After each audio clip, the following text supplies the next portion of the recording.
dreamed of chips and brains, a neural link to conquer all our pains.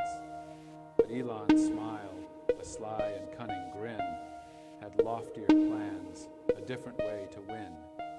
No wires needed, just a frequency's call, our very thoughts, his puppets, one and all.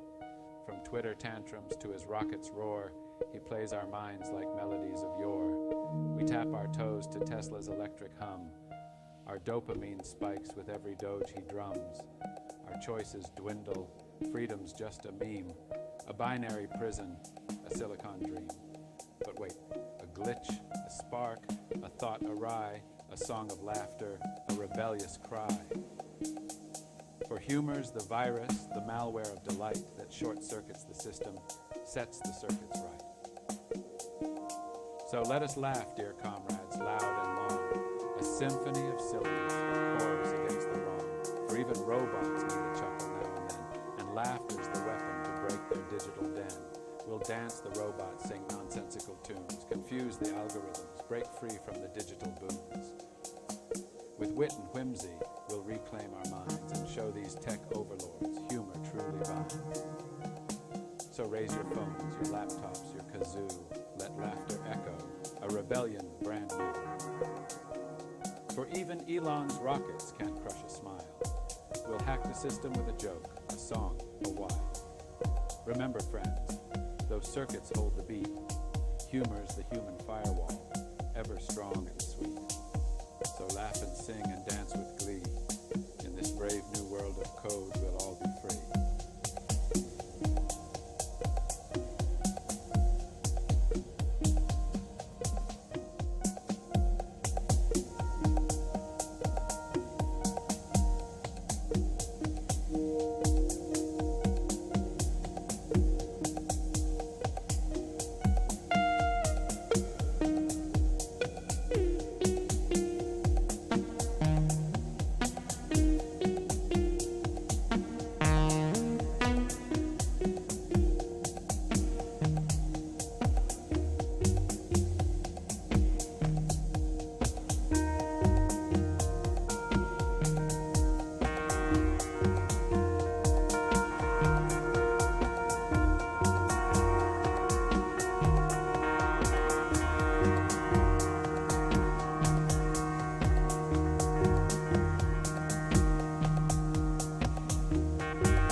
the 6th session in our series, and we're trying something a little different. We felt like we got instruction to just take a short break after our last session and come right back and continue, because that last session seemed to go in about 30 seconds. But when one of our crew went over with that card to hold up 10 seconds, I knew that their clock was wrong, that certainly we hadn't gone through an hour that quickly. But I'll hope that we're right, that we do have instruction to proceed, and so we're going to dive right in and pick up where we left off. In the few minutes that we did break, a couple of things occurred to me as I thought back on what we discussed toward the end of that session, and I want to dive back into a couple of aspects of our last discussion. One is this, we talked about how the door has to be open only a brief time, and I didn't quite finish the point that if you really play it out in your imagination, that if there was an organization out there that was saying, move out of your world, leave everything, and they literally and physically did that, when you hear more the particulars of what overcoming are, you could see that if it ever caught on, it would have a significant effect on the structure of things and be a threat to somewhat the system that Satan or Lucifer has engaged for society at this point in an age. So it would be detrimental. Therefore, you can see, since that is the case, even though you might not understand it yet, but you will as we go on, since that is the case, that once, let's say, like the churches that began in the New Testament, particularly the Pauline letters, that as those churches continued to stay in the same town and to teach the truth, the truth had to begin to be watered down in order for them to survive. Or every last follower in every little church would have disappeared, and in order to protect their endeavor of change, in the same way that in 75 we had to disappear in order to be isolated. In other words, we had to be separated out or lifted out in order to be free to do what we had to do. And the same thing would have to happen if you continue to take an interest in this, and the further we go, it speaks to you, that you would recognize that, goodness, I'm going to be shortly, literally, physically, dropping out of the world. Now, also another point that I mentioned briefly was the martyrdom that occurred 2,000 years ago, and I said it certainly is necessary as an aspect of overcoming, even though the possibility exists. But I feel that I must mention that religions that elevate such things are certainly against our Father's kingdom. Our hope is that if this aspect of the harvest is successful, that we will be able to do it without too much interference. But if the needed interference for us, or I say if it is needed in order to bring us more quickly to where we have to become, in order to be survivable in the kingdom of heaven, then that's the whole issue that counts. Nothing can happen to us, even though from a human point of view, certainly things can happen to us. They could hurt us, they could throw us in jail, they could kill someone. I mean, if it got that violent. Now, hopefully the culture we live in here at the end of the age is a little bit more civilized than that, and will put to test, I'm sure, the freedom of speech and the freedom of religion and the freedom to worship God as you choose, and it will be put to the test again, even no matter how short the door is open. We are quite aware that that test will be out there again. All right, now on to the question that June asked as we closed out that last hour. Is overcoming a moral issue, or is it a behavioral difference?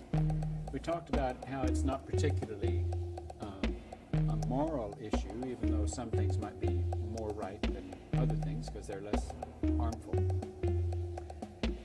And in a sense, anything that is behavior not becoming our Father's household, then in a sense it's immoral. It's wrong.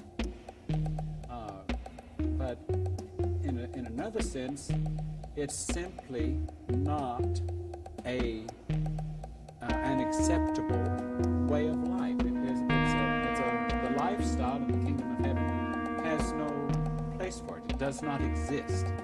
Therefore, if it does not exist, then it needs to be fluffed off, or it needs to be overcome. It needs to be risen above.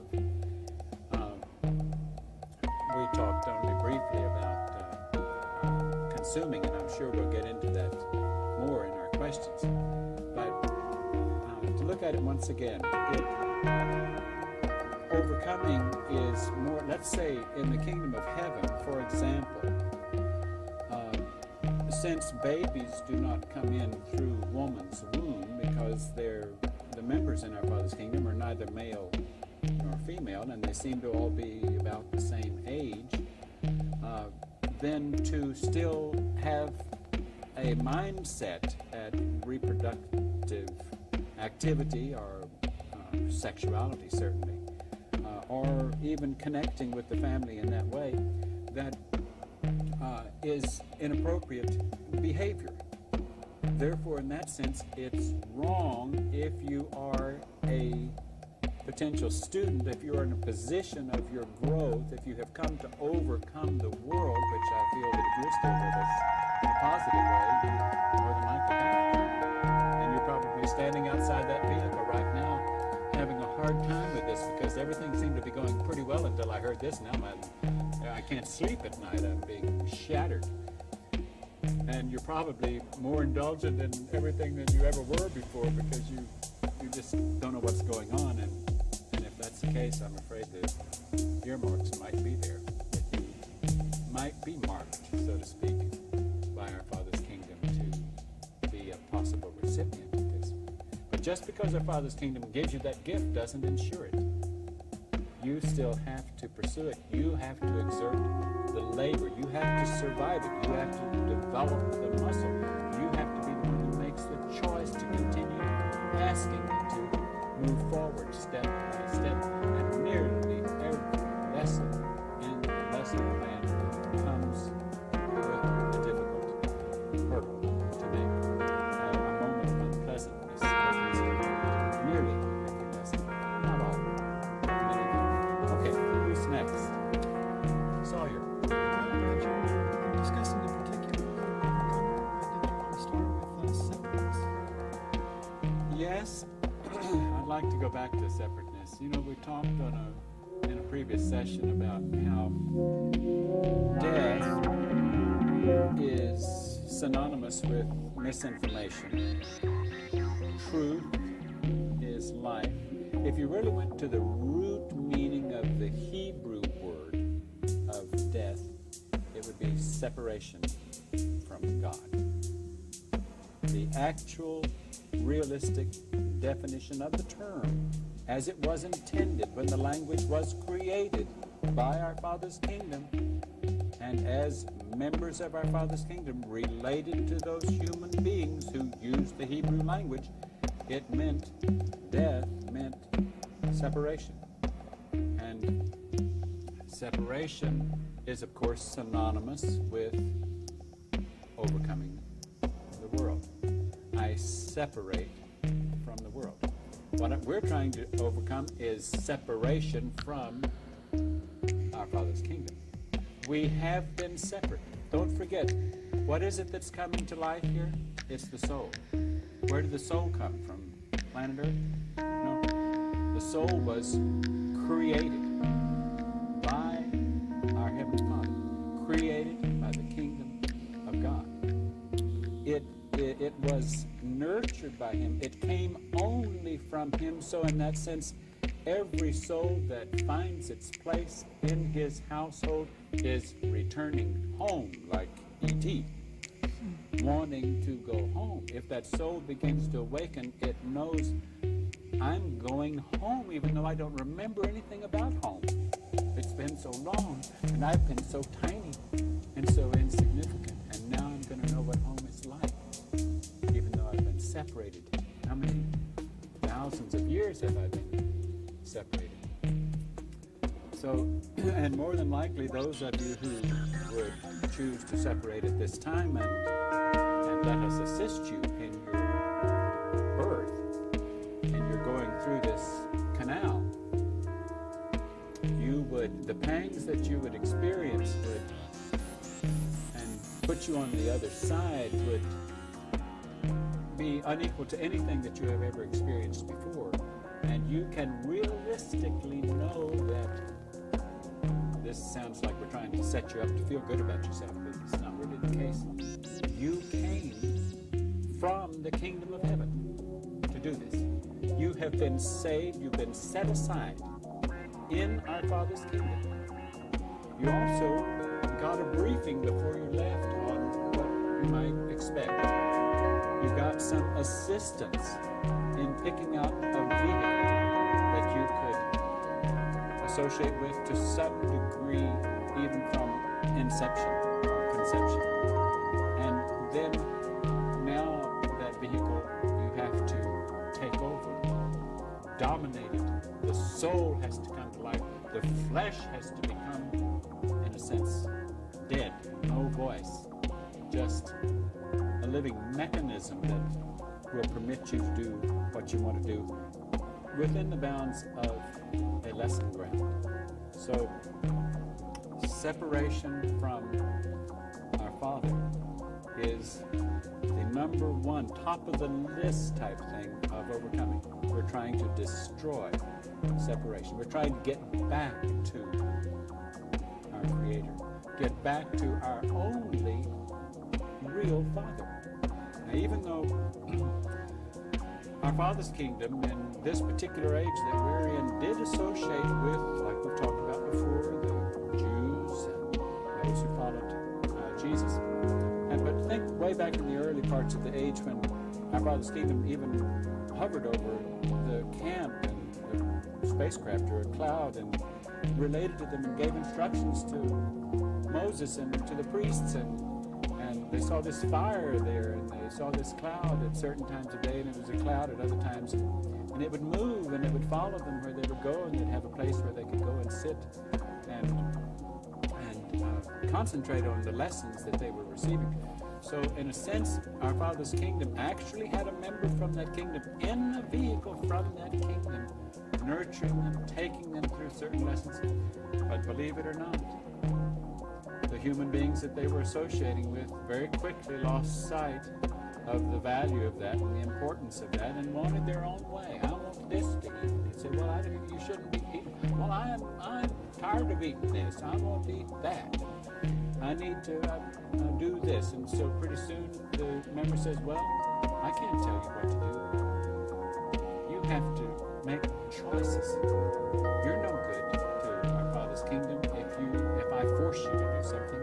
I can lay before you what would be best for you, but then you have to make the choice. And if you insist on compromising it, then I'll help you even pick your compromise in the least harmful way to you. And so that whole business from Egypt and into the Promised Land and all was just making one compromise after another for the sake of the ones who continued to turn away from the will of the member of our Father's kingdom that was seeing them through that process.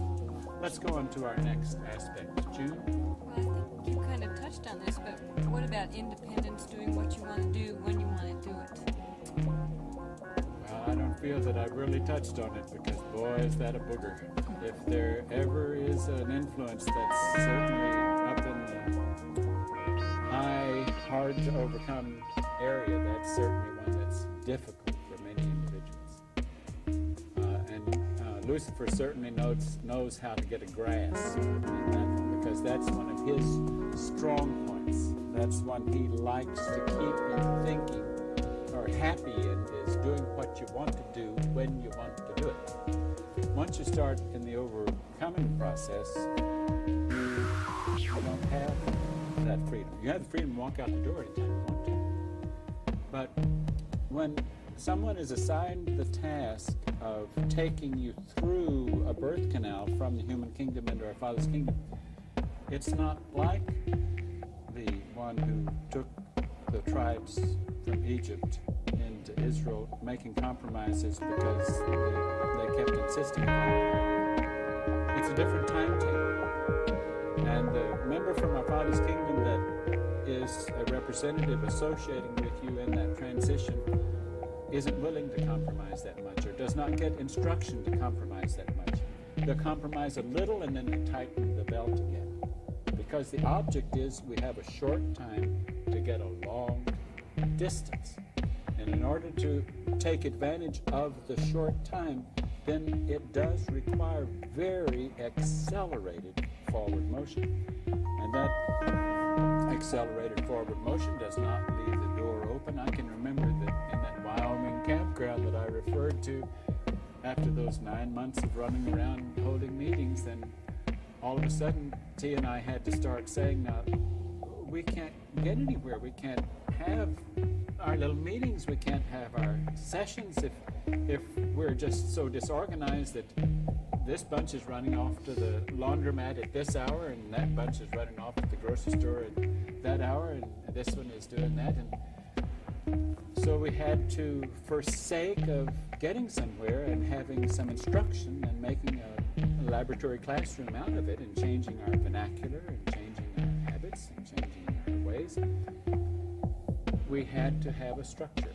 And that structure then immediately became an infringement on doing what I want to do when I want to do it.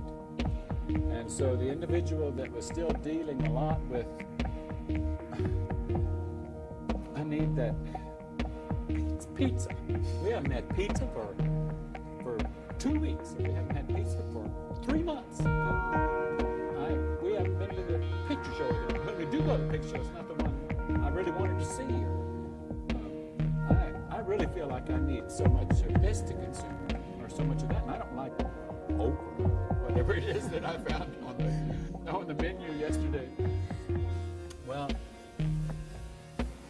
we talked a few minutes ago about, to a large degree, the path of overcoming is one of liberating you from structure. And in a sense, at this point, you could kind of compare overcoming this world to a preparation program for God's astronaut program. It's like if we're going to go to a place where you can't just run off when you want to run off and have what you want to have and do what you want to do, then you have to know that you have control, that you don't need to have your pizza when you want it. You don't need to cat around for a couple hours at night, run your car up and down Main Street. You don't need to do this or that. That you have grown up to the point that what your only concern is being a crew member, being a part of a crew. And whatever the crew is assigned to and whatever the crew wants to do, insignificant or significant, you are crew-minded. You are crew-minded. Instructions are given to the crew, and you as a crew member are crew-minded. So one of the major difficulties that happens is this difficulty of getting rid of what I want to do when I want to do it. Don't forget, it isn't really what you want to do when you want to do it. This brings up an interesting point. In a sense, even though we're the little guy who has the control of the option button because of our free will as to what we listen to and what we don't listen to, in a sense we're mediums. We're all mediums. I don't like mediums in the sense of the spiritual church or New Age mediums. But I'm not condemning them. They're at levels of trying to improve sense, we are mediums. But what's funny is that when we're in the world, since there are so many discarnates out there, so many individuals outside of bodies, that they use our body to do what they want to do. Now, a lot of times you've seen illustrations of that, and a person that psychologists or psychiatrists will write a book about or show a television show about multiple personalities, and even to the degree that if this vehicle permits it, and if the soul that is supposed to be more strongly identifying with that vehicle permits it, those individuals who are in the discarnate condition will even come in and identify their name. And they'll be, wow, all these multiple personalities. When Jesus said, when your eye is single, you're full of light. And that means when there's only one soul in there, there's only one pillowcase, it's only you. So it wasn't really you who liked to run and do when you wanted to do it. It was you permitting others to use you to run when they wanted you to run and indulge in what they wanted to indulge, because they could only get feeling and satisfaction from participating in your vehicle and, in a sense, cohabitating in your vehicle with you in order to get their desire taken care of. So in that sense, we're mediums. Our desire is to become vessels, another word, same thing, for the mind of our Father's kingdom, but certainly not in the sense of that humans interpret mediumship. Because even though we would like to be able to kind of get in some unconscious or trance state and say to our older member, just use us, I'll disappear, you use it. He says, no, that's ridiculous. You're not that stupid. Come on now. If you ask me, I'll feed you information. If you're asking the right thing, and if it's information that I have instruction to feed to you, then I'll give it to you. And in that sense, we are expected to grow up a little bit and understand how that mechanism of information works. What's our next question? Well, in overcoming independence, what about like needing recognition or attention? Okay, so in a sense, this wanting to do what I want to do when I want to do it, that's a kind of independence. We'll call that, we said, separateness is kind of top of the list, and we'll make independence maybe somewhere close to the top of the list of something that needs to be overcome. And you said independence, is it also? Like needing recognition or like ego. Ego, that's good. Independence, ego. I'll say that, believe it or not, even that for the most part is not you, but it's someone from the other side wanting to, who has not overcome, wanting to, or it could be you because you're still listening to that. A lot of times we listen to the influences that we're still into. So we can't really blame the influence, because anytime we listen to influence, then we obviously haven't overcome it ourselves, or we wouldn't be listening to the influence, have we? So independence or ego, if I need attention, if I need recognition, if I want to amount to something, then these are the qualities even that were taken from the human kingdom, even into our Father's kingdom, long time ago, by someone called Lucifer. He still couldn't get his eye off of himself, wanting to be somebody, being impatient with his assigned task, his being a member of the crew, his having to wait for instruction to come down. And he wanted to be somebody. He wanted to develop. He wanted to. And then that meant that he didn't trust in the one who was taking him through development. A lot of overcoming is a matter of patience, a matter of waiting. I mean, we spend a lot of time waiting, learning to overcome being disturbed by waiting or threatened by waiting. But independence is certainly synonymous with separateness. It's certainly synonymous with ego, selfishness, wanting attention, wanting to have identity, wanting to have its own flock, wanting to have its own corporation. So, yes, if that's something you've had to deal with that you have not overcome, and most have to deal with it to a degree when they're in the human kingdom, then this is another on our list of helping you understand some of what you're up against if you still need that recognition, or if you still need that independence, that separateness. What's next on our list? Well, what about rebelliousness? I'm afraid I would pretty much treat rebelliousness as just a side symptom of independence. Rebelliousness is just a next step of independence. It says, I wanted to do it and you didn't let me do it, so I'm going to rebel. And unfortunately, then you find yourself on the threshold of saying, I can't force you to do it. This isn't the name of the game of forcing someone to do it. I can't make you do it. You have to make me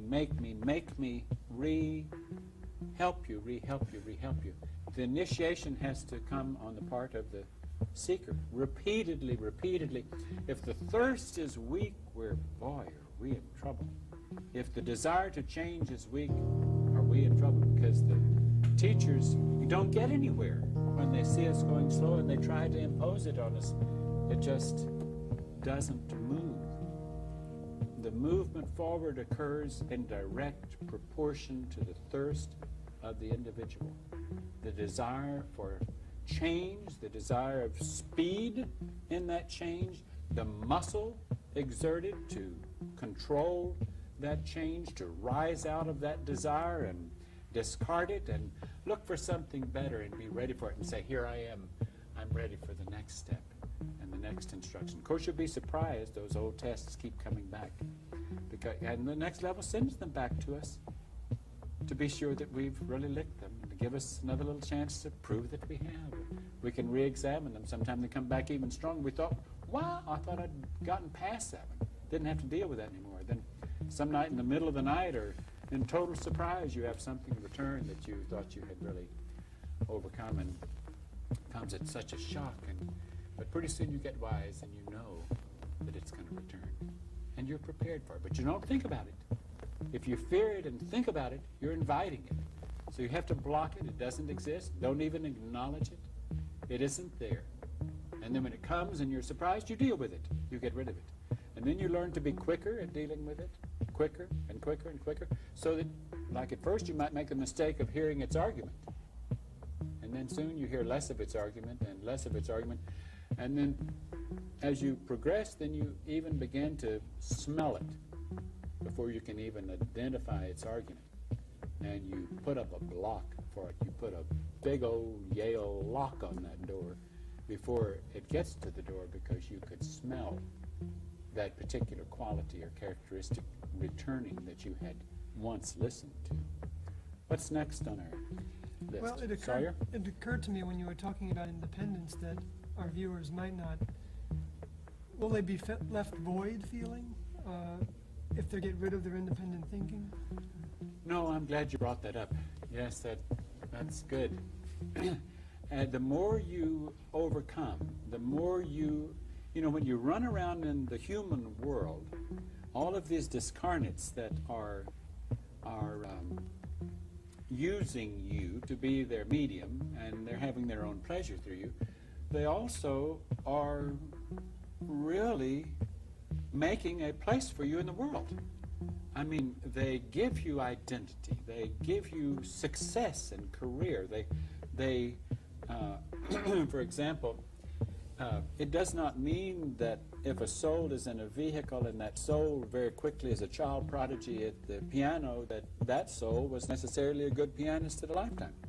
That soul may have had just a little bit of piano experience in a previous lifetime, and then a real proficient pianist says, I've found one that has enough proficiency that I think I can hop into, and boy, can we go. And then does that vehicle and that soul get excited, because here comes a pianist in, and this person has developed into just an astounding success as a pianist because he had the needed ingredients for this soul that was not really the one that could have taken possession. Now, actually, any of those souls can take possession if they want to.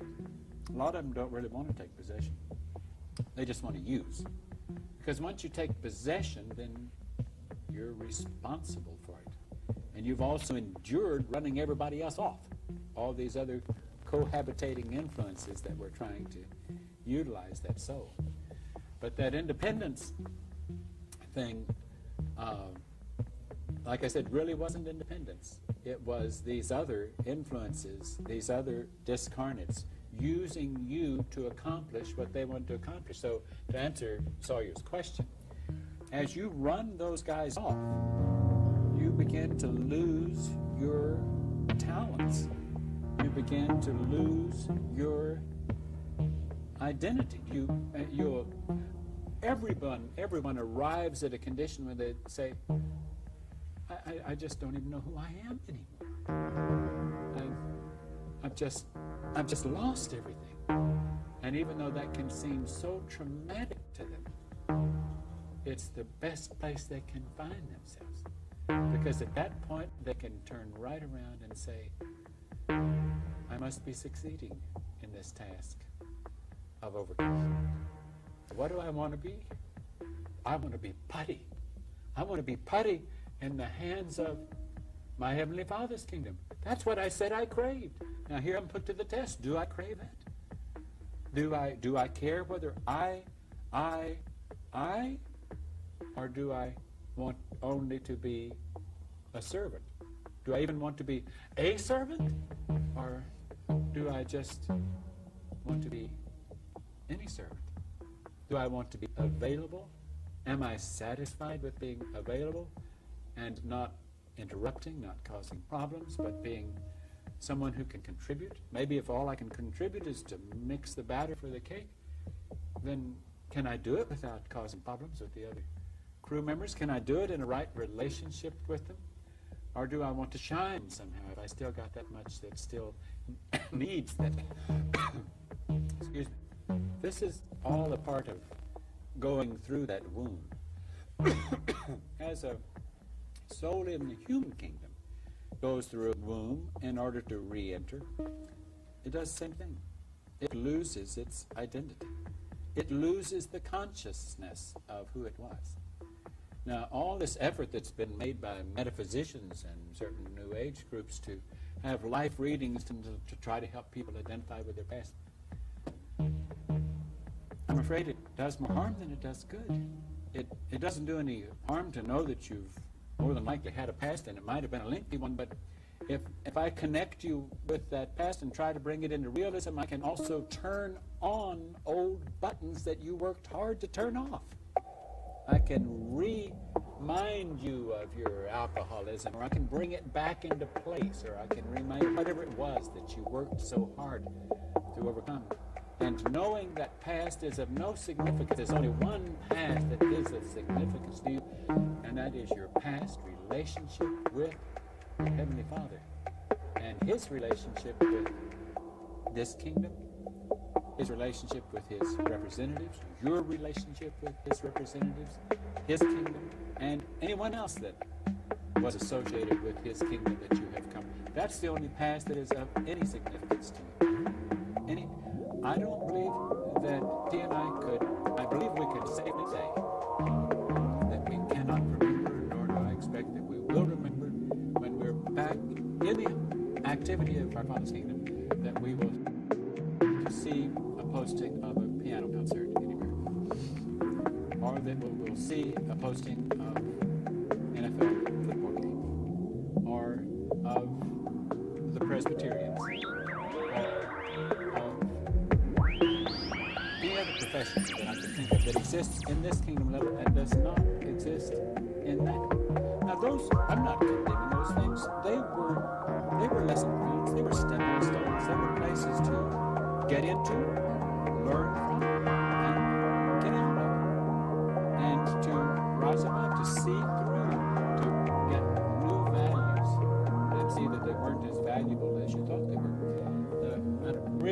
our from our Father's point of view, the most intelligent, or what humans would call the most intelligent people, and the most schooled people, and the most really scholarly people, are most usually, from our Father's point of view, the most ignorant. Frequently, the person who has no schooling at all, who might at the moment be a street person, or a wino, or live in the sticks in the Appalachian Mountains, but sit out on that little mountain and talk to their God all the time and wonder why it is that they feel guilty about some of the conduct that goes on in their life and in their household. Sometimes the most simple people that deal with the most simple problems get closer, and they usually are simple people dealing with simple problems also because of their relationship with their Father. I mean, don't forget, growth pattern is when I ask, he usually presents me with something that I could see as a problem, or I can see as a positive, and move forward from that. What's next on our overcoming list? Well, if you think we've covered independence for the moment, should we move on to overcoming sensuality? Overcoming independence for the moment, and talking about sensuality. I'm sure we'll come back to independence, but sensuality is such a big, big picture, and it is so separate from our Father's kingdom. It is so inappropriate for our Father's kingdom, because as we have discussed, not only the reproductive system is not existent in our Father's kingdom. Of course, sensuality has many aspects. If you consider all of the senses, the emotions, the moods, the needing of affection, the needing of attention, all of those are aspects of sensuality. The indulgence in stimulants, in needing your coffee or needing your alcohol or needing your booze or whatever it is that you like to hide in. But let's narrow sensuality down for a few minutes to sexuality, because it's certainly as major an issue for humans, if not the area that Satan works the hardest to keep you addicted to. I don't know of a human that isn't addicted to sensuality and sexuality. Of course, if they weren't, they wouldn't be a human, so I'm pretty safe in saying that.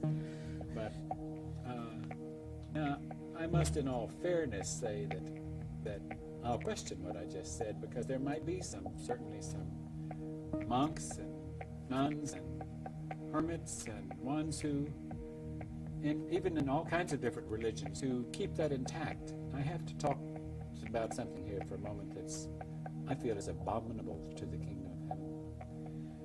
You know, I've even read of groups that are pretty esoteric, pretty hidden, like certain Essene groups and certain monastic orders and certain isolated religions that would even go so far as to stimulate their sexuality, as if by stimulating their sexuality it somehow or other sent that energy force, that kundalini, that into the brain, and caused capacity for enlightenment to offer itself in development. That's a counterfeit of the truth. It is true that as you restrict yourself and you separate from sensuality and sexuality, and as you close that door totally, and those hormones stop acting in your vehicle, and even when they act you don't hear them, and you don't give in to them in the least, it is true that then you move into a greater capacity for higher knowledge and higher understanding and more muscle and more strength to deal with things other than sensuality and sexuality. But the counterfeit of that is to, in some sort of ridiculous way, stimulate sensuality or sexuality for some kind of spiritual trip that is hideous to our Father's kingdom. That's a perversion of the way control was designed to come. I hate to, but I must address that directly. That is not the truth. Even though certainly T and I investigated it seriously. We studied it as we studied everything else during the period of our awakening. But it was made so clear to us that it was not of our Father's kingdom. Now, sensuality, well, I think the next place to begin on this is probably to discuss love. Because Satan has humans confuse love with sexuality. And love in our Father's house has no relationship with sexuality. One illustration that was given to us once to think about was, if you're from my Father's house, you cannot imagine yourself in a position of being in the act of sexuality, in full broad daylight. And while in the act, look up at your Heavenly Father and say, I know that I am only expressing your love. Now, when you become a candidate for our Father's kingdom, in a sense, our Father then begins to put your eyes focused on His kingdom and says, I'm a jealous God. It's now time for you. For a period of time, you might have thought you loved me more than you loved those other things, but if you're going to get into my house, you have to love only me. You can't love anything else out there. You love only me. I don't have sex, he says. I'm not a sexual creature. I don't even have the plumbing for it. We don't do that kind of thing. Therefore, it's obviously not an expression of love as far as I'm concerned. The physical aspect, for a while in our classroom, after T first left her vehicle and I was still trying to get out of the shock of it and help the students through the shock of it, for a period of time if I was gone from them for a period of time and I returned, I would hug them and to try to show my affection for them. And after a while it began to feel, this is inappropriate, we need to get past this, this is less than right. It may not have done any harm for a period of time, but it's inappropriate. The Band-Aid might have worked, but we don't need the Band-Aid any longer. And that doesn't mean that we don't love each other. We do love each other if our Father desires for us to love each other, and to the degree that is right from His eyes for us to love each other. But we don't love each other certainly in any physical nature where we need to touch, or we need to hold hands, or we need to hug, or we need to kiss. We don't need those things. And it's safer to avoid them during this certainly more advanced position of overcoming, because we might innocently re-trigger something if they were permitted to engage in touching or hugging or even kissing on the cheek, that it would re-engage something that worked very hard to overcome. So we certainly don't want to re-engage an old addiction. And withdrawing from the drug of sexuality and sensuality is as difficult a withdrawal, if not more difficult, than any other withdrawal. It's tough. And Satan keeps sending it back again and again and again to test you, because those hormones keep being stimulated even by things that you might consume, or by a commercial that you might see on television. This day and time, it's toothpaste, trousers, everything is done based upon the sexual appeal of something. There's hardly a commercial that you can see that isn't based on sexual appeal. So sensuality has so many aspects to it. But remember, since it is not a behavior that even exists in our Father's kingdom, then therefore to someone who's trying to get from here to there, it's something we have to go through the withdrawal of, we have to overcome, we have to rise above, we have to have in control, and we get help having it in control. We don't need to fall off the wagon. We learn not even to listen to it. We learn to quickly turn our head. If a magazine would catch our eye in a supermarket and it had pictures on it that would have triggered the vehicle in a previous time, then we quickly don't see it. If a television show or a movie, if there's a moment of, it's almost as if a movie doesn't even hit the sale. It can hardly hit the marketplace if it doesn't have a certain amount of scenes in it of sensuality or sexuality. And if you've really advanced in the process of overcoming, you're very sensitive to those vibrations, and you're very uncomfortable with those vibrations. And you have to quickly you don't need to stand up and wave a flag or, shout at the audience and say, "Oh, turn that film off." But you certainly need to control and not view, have control of your eyes, not let it see it, not let it even see it internally. When Jesus said, someone looks upon someone lustfully, they've committed the act. There's no difference. So if we do that act even in our head, we certainly haven't overcome the act. We might have taken one step. We're not doing the act physically, but that's just one step. When we don't even permit those thoughts, those images to come into our head. So it's a big item. It's a major item. It has many, many facets and many lessons. Now, I've mentioned things like movies and magazines and the fact that we don't just go where we want to, when we want to go.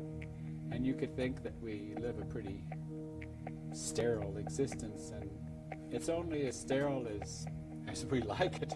But and I don't mean for you to misunderstand that, but we view a lot of television. We go to movies. We have a lot of variety in the things that we consume. We have a lot of times to sit and have lessons and meetings, even when we're broken into separate groups in different places. We have all kinds of things given to us that serve as the vehicle for our lessons. Now, it's true that if we had to deal with a lot of restlessness, then we have to get control of that. We have books to read. We have not only Bibles, but we have all kinds of books to read, and just about everything that you can think of, but certainly not things that would trigger or turn on old things that we're working so hard to overcome.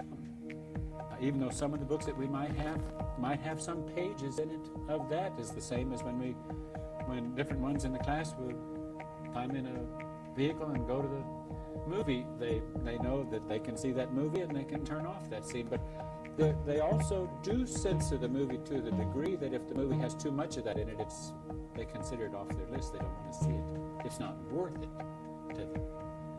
But while I'm thinking about movie, I have to bring up that the class recently saw the movie Hook, and it was interesting that, and of course Hook represents the evil, or Satan, and Peter Pan represented the good guy. And when Hook had Peter's rightful son in his presence, he wanted really to see if he couldn't get Peter's children to see him as one and to imitate him. He didn't have much success with Peter's daughter. She couldn't quite stop doing anything but missing Peter. But with the son for a while, because the son didn't really understand much about Peter as his father, the son for a while bought into Hook because Hook gave him so much attention and elevated him so, as does Satan. Gives you a lot of attention. He elevates you so, and he even lets you imitate him. He can give you all kinds of success and authority and power, things of this world. But as soon as Peter came back in the picture and Peter's son really began to see Peter for what he was, the son knew that he apologized to his father, and he said, "I'm yours, I'm not, this is not my father." And he quickly realized how much he had gone astray, because he really, and of course Peter felt guilty, because Peter felt like he hadn't really let his son know him, that what his son knew of him wasn't enough to win him. So Peter certainly understood how his son could go for a hook. Well, I'm sorry, I had to bring that illustration up, but it was a good one. And the movie had a lot of good parallel lessons in it as far as the conflict between good and evil are concerned. What's next on our little list? I think there were some particulars about sensuality that we were... Well, yes. Would you want to say something about costume and jewelry? Wow, you hit right below the belt, or right on the belt. Oh, okay, this gets into an area that we could certainly switch into a gear where you could say, oh, those that are with this representative or with this group or with this cult, they seem to have an identity. We have a kind of identity that is trying to not have another kind of identity. Since we're moving into a world that is genderless, then we try to not be gender. June is not trying to look like a male. Sawyer's not trying to look like a female. They're trying to be neither. They're trying to be both in the purest sense, but not in the human sense. So what do? It's certainly an aspect of female consciousness, or to sustain female consciousness would be to use a certain amount of makeup, tend to the hair, go to the beauty parlor, spend time on the rollers, earrings, jewelry, tight waist, short skirt. I mean, if we try to think of all, and the male the same way, tight blue jeans, tight belt, tight shirt, Mr. Macho, cowboy boots, whatever it is. In the same way, both are trying to have no masculine characteristics, no feminine characteristics, but in a sense, still sensitive and soft, but neither male, genderless. So it is true that they cut their hair in the way that's the easiest to care for. They also cut their hair so they don't have to go to the human beauty parlor. They can have their own barbershop, right, and wherever they are existing. And so the class members, they cut each other's hair. And some are assigned the task of barbering because they do less butchering process than the others. So even though whenever I'm with them, I question, who did that? Who did so-and-so's hair? It's not taper very well. And, but they do have a haircut that tries to be pretty much neither male nor female, and one that they can handle, and it's easy to care for, and they can wash their hair every day, and it's clean, and it's off their neck, and they don't have to give it any attention. It doesn't attract any attention out there. And as far as the clothing they wear pretty much unisex, or things that certainly aren't tight-fitting, and they wear a loose shirt, and sometimes the shirt is bought in the store in a department that sells it, both for male and female, and sometimes you'll find the same shirt in whether you're going to Marshall's or Ross's or some of the discount stores, where you might find the same shirt in the women's department that you'd find in the men's department. The only thing that's changed is the sizes on them. But they want loose-fitting things that do not accentuate the waist or the hips or any shape of the vehicle. They don't need to color themselves. They don't need to have lipstick or rouge, though they try to stay clean and neat and well taken care of, and try not to vibrate attracting anyone, but they also don't want to vibrate repelling anyone. They just want to be neutral. They want to be just objective. They try to control that vibration. And so certainly it affects the item of jewelry, makeup, haircuts, clothing, and as hard as they try to kind of be unidentified in that way, whenever they go someplace and then they go back to that place again, like if a partnership goes to a market, and then another partnership goes to that same market, that inevitably, if they go to the same checkout counter, they say, well, I saw you here just yesterday. And though it wasn't the same ones at all, it was someone else in the classroom, but their vibration seems to be so different that whoever it is that's representing that way, we try so hard not to have the clothes look alike, and in spite of our effort, they all seem to look alike in the eyes of others. And so we try to work hard at not doing that, or at least knowing that possibility exists. But you have to examine, you have to say, well, do I need to cling to my femininity? Do I need to cling to my masculinity? Because if you do, you're not really ready to make this transition from the human kingdom into our Father's kingdom, because if you go back and read your scriptures, you'll find that there is no marrying, there is no male nor female. So it is a genderless kingdom. I'm glad we had a chance to get started a little bit in some of these other aspects of overcoming. We've given you a lot to think about. You know, as I think about our previous session, I realize that, as I go over it in my head, I know that we weeded out quite a few who watched that session. And some who watched this session will probably weeded out quite a few more. And you keep wondering, where is it going to end? Will we weed them out so that no one responds? And if that's what happens, if we're doing the will of our Father, then that's all that matters to us. We're not getting any points by how many might listen to us and follow us. We only want to do what is instruction from our Father's kingdom. I see those cards, and that last one said 10 seconds, and that one now says 5. And we'll see you in our next session, and we're glad that we're here.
Welcome to our 7th session. These are going on and on, aren't they? If you noticed that the double exposure at the beginning of today's program, June and Sawyer are working with me again today, serving as teleprompters or helping me fill in the parts of the big picture that I might leave out. And let's just get going and start right on up. June, I believe you're first with a question. Who was speaking when Jesus said, "I will come again"? Boy, that's a big question. A picture comes in when that question is addressed that is monumental. We must address that question. Who was speaking when Jesus said, or another way to say it, who was saying, "I will come again"? Now, the reason that's so important, well, there are a number of reasons that issue is so important to us as we anticipate His return, or our Father's return, is because we want to be ready, and we don't want to make the mistake of wrong identity. I believe that in an earlier tape we discussed that you might be sadly mistaken if you or anticipating some spacecraft coming over the Mount of Olives or someplace in the Middle East or in the Israel area, and it harbors there or it rests over that mountain, and this individual steps out and comes down in through the air with flowing white robe and flowing long hair and looking like the picture that the artists have depicted of Jesus, and shows his scars and says, "Here am I, Jesus." And I believe we've said something that some of you could respond to, or maybe not. Some of you certainly could respond to as negatively or blasphemous for us to say that. I'm afraid that would be a trick that Lucifer or Satan would pull to have you satisfied with something that you're anticipating. Well, what did Jesus say? Not only did Jesus say, "I will come again," he also said, if someone says that I'm over here, or if he, Jesus, is over there, or he's hidden there, or he's on this mountain, don't believe him. That sounds, well, what do we do? One says, "I'm coming again," and another one says, if somebody says that he's there, don't believe him. So how do we understand that? How do we put that together? Well, I'm going to skip to something that we're dealing with right now in our classroom and in our preparation of these sessions for you. Yesterday, we taped session 7 and session 8. And you heard me a moment ago say, welcome to our 7th session. We're re-recording 7 and 8 because I felt that in addressing T and asking T in the night, there was something wrong with one of those sessions. What was it? What was wrong? And long around maybe 3 a.m. or before, the picture began to clarify in my head, and I certainly feel that it was my older member clarifying it, helping me see that I had come in to the picture in an issue that we brought up in the 7th session.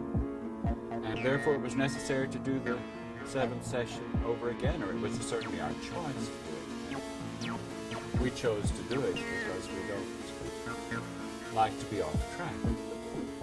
We've talked about before that when I come in, then I can lead astray.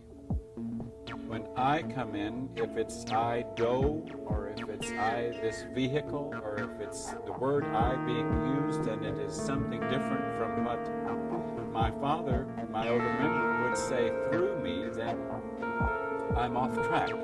Now, what was it that we did that we considered that was worthy of our retaping those sessions? And I want to explain that to you now. Because it hurt me, it meant a lot to me that I could so easily go astray and not realize it. What happened was that on that 7th session, I shared with the audience of our taping, I shared that some of the overcoming experiences that this vehicle had experienced, some of the addictions that it had in the world, and some of the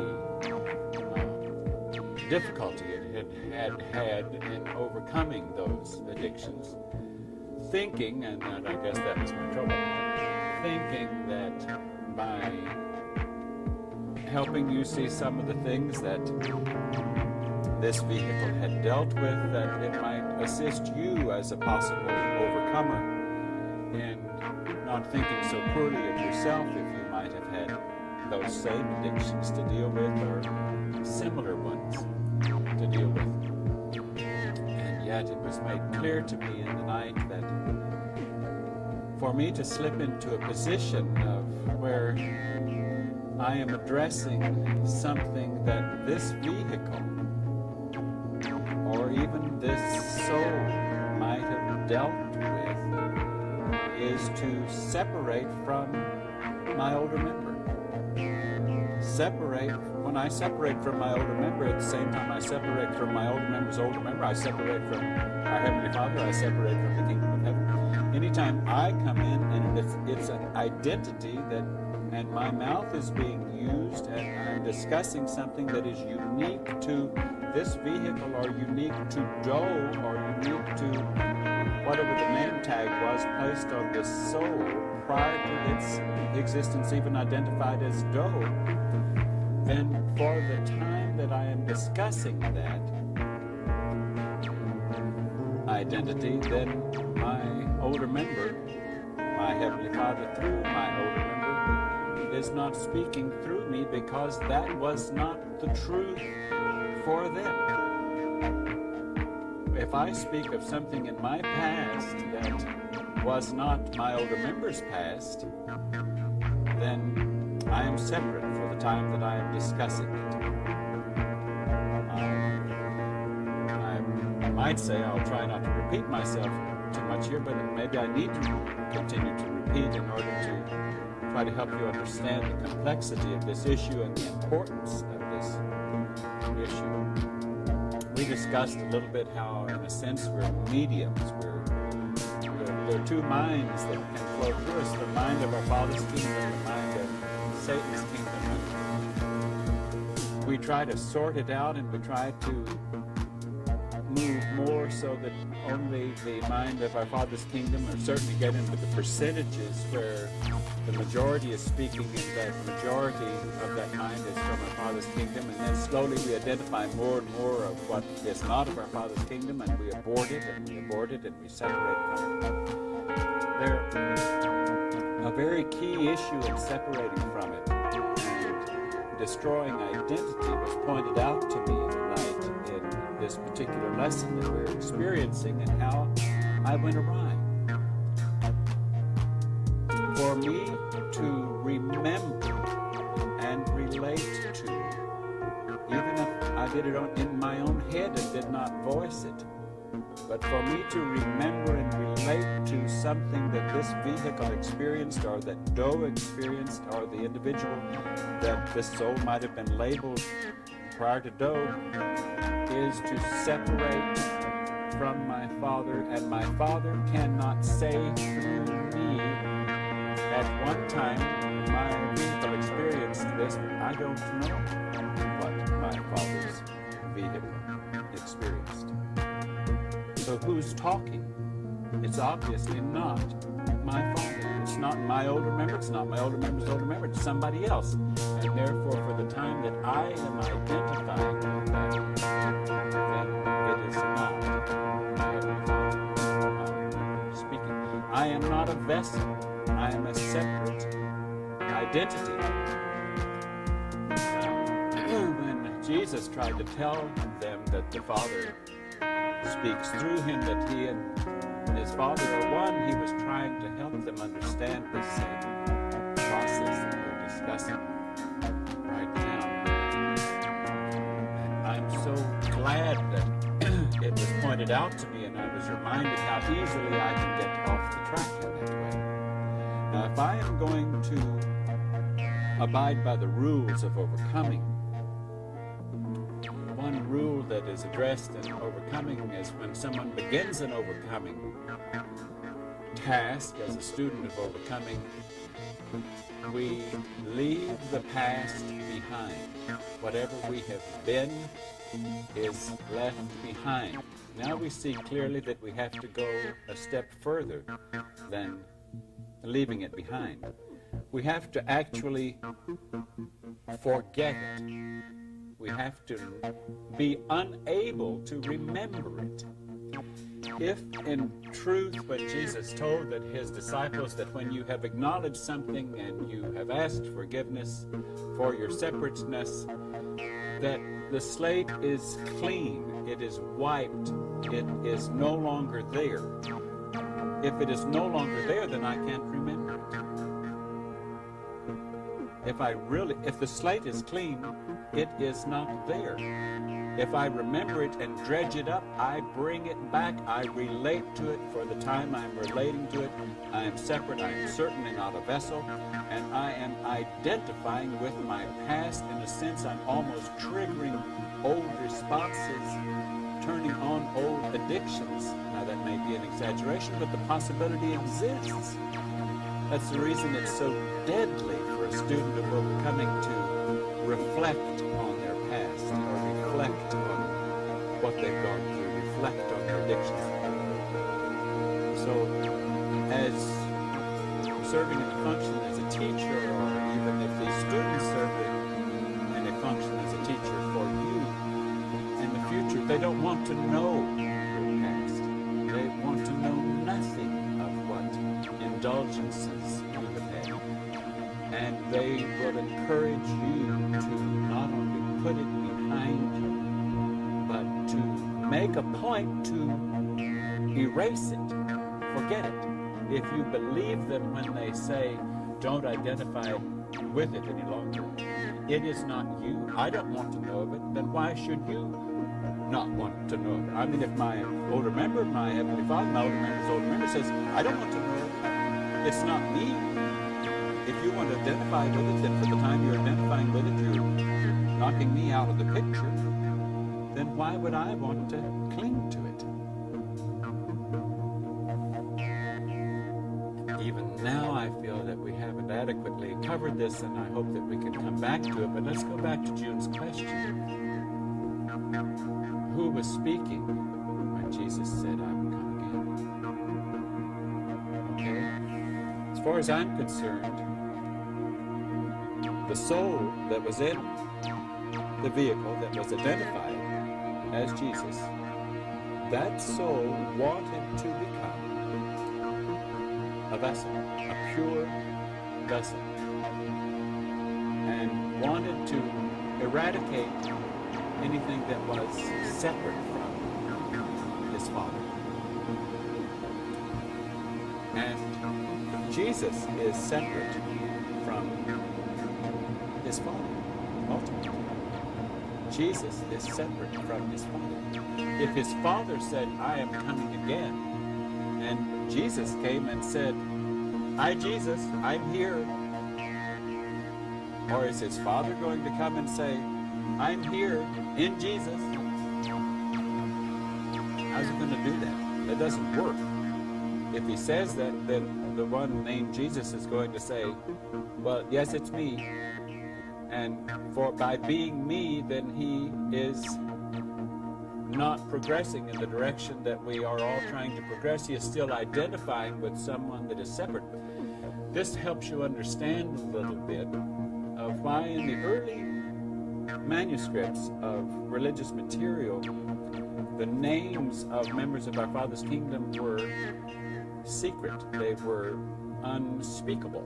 They were just identifying points that only they knew and understood because they did not want to have names. It's also associated with what we will talk further about as crew members, because when we're a crew member, we don't want to be unique. We don't want to need special attention or special scheduling.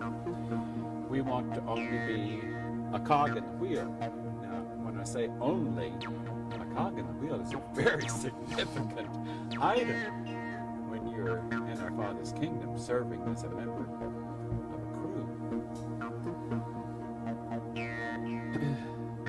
But I'm afraid that I would be suspicious of anyone that would come and say, I am Jesus. Here I am. And Jesus he warned them of that. He said, don't believe it if anybody says that they are me. So that should make us recognize, whoops, he's not going to come identifying himself as that individual. So he's going to come as he tried to do before, identifying only as a vessel, or not identifying at all, but merely being a vessel, and therefore only his Father is speaking. Therefore, when only his Father is speaking, and only his Father can speak those things that are true and would represent his Father's experiences. Now that doesn't mean that we need to ignore all that Jesus experienced, because much of what Jesus said and Jesus experienced was his Father speaking. If not most of what occurred. But let's take, for example, if Jesus made reference to being the son of Mary and Joseph, or this is my mother, was that the mother of his father?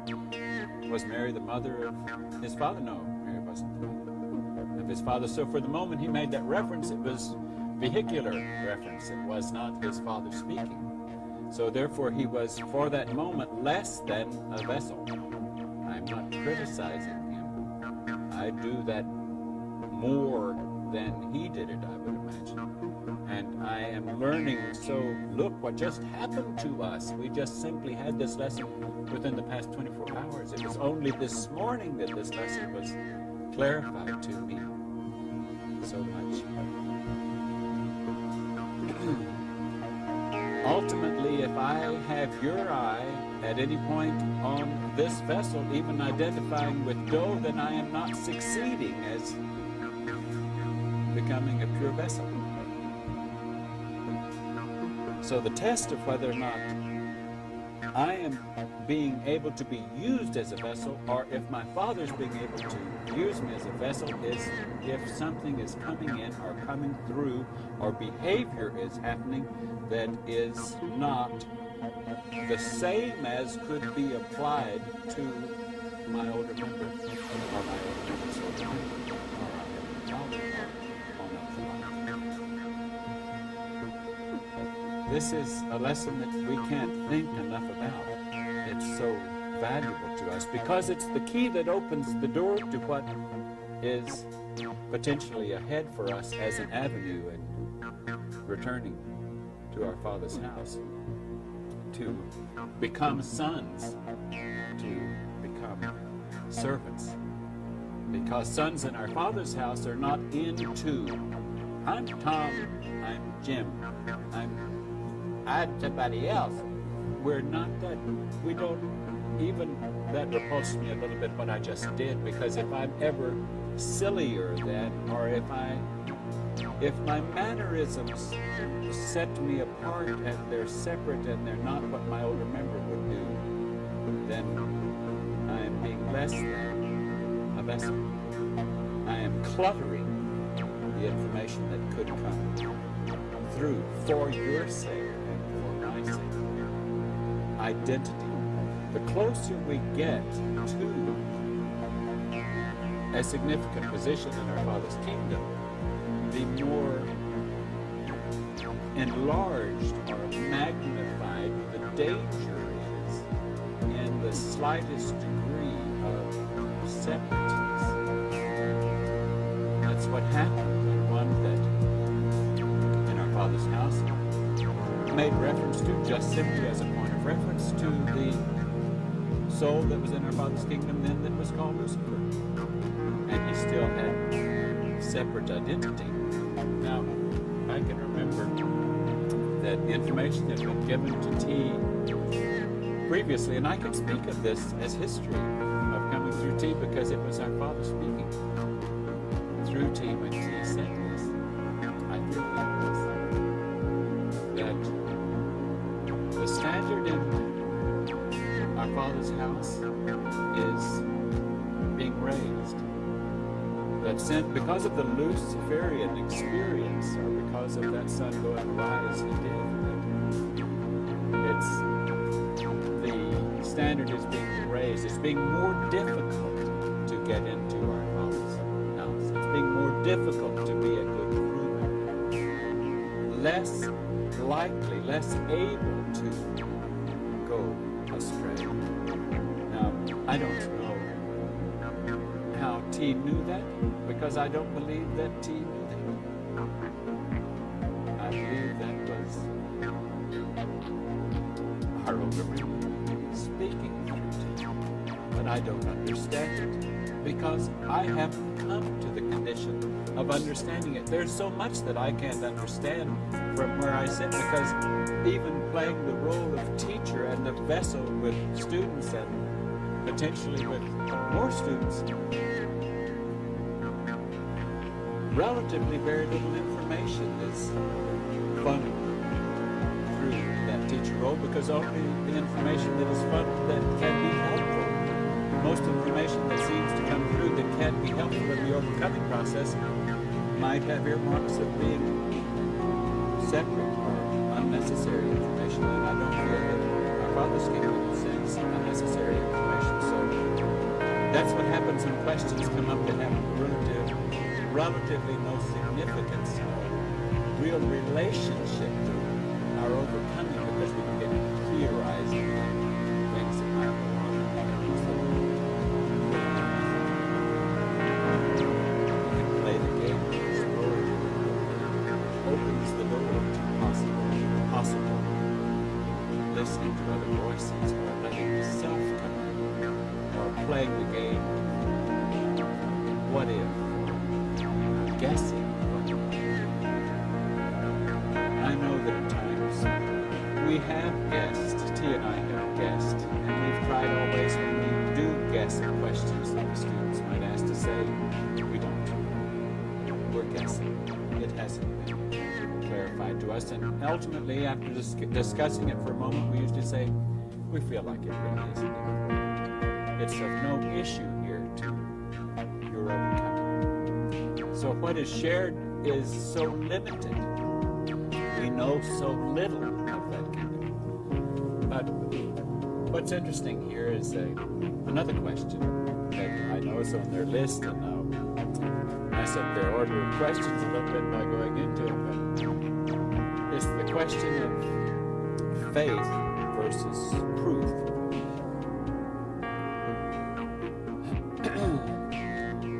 Scientists frequently in this human world, they say, I will believe what I see. I have to see it to believe it.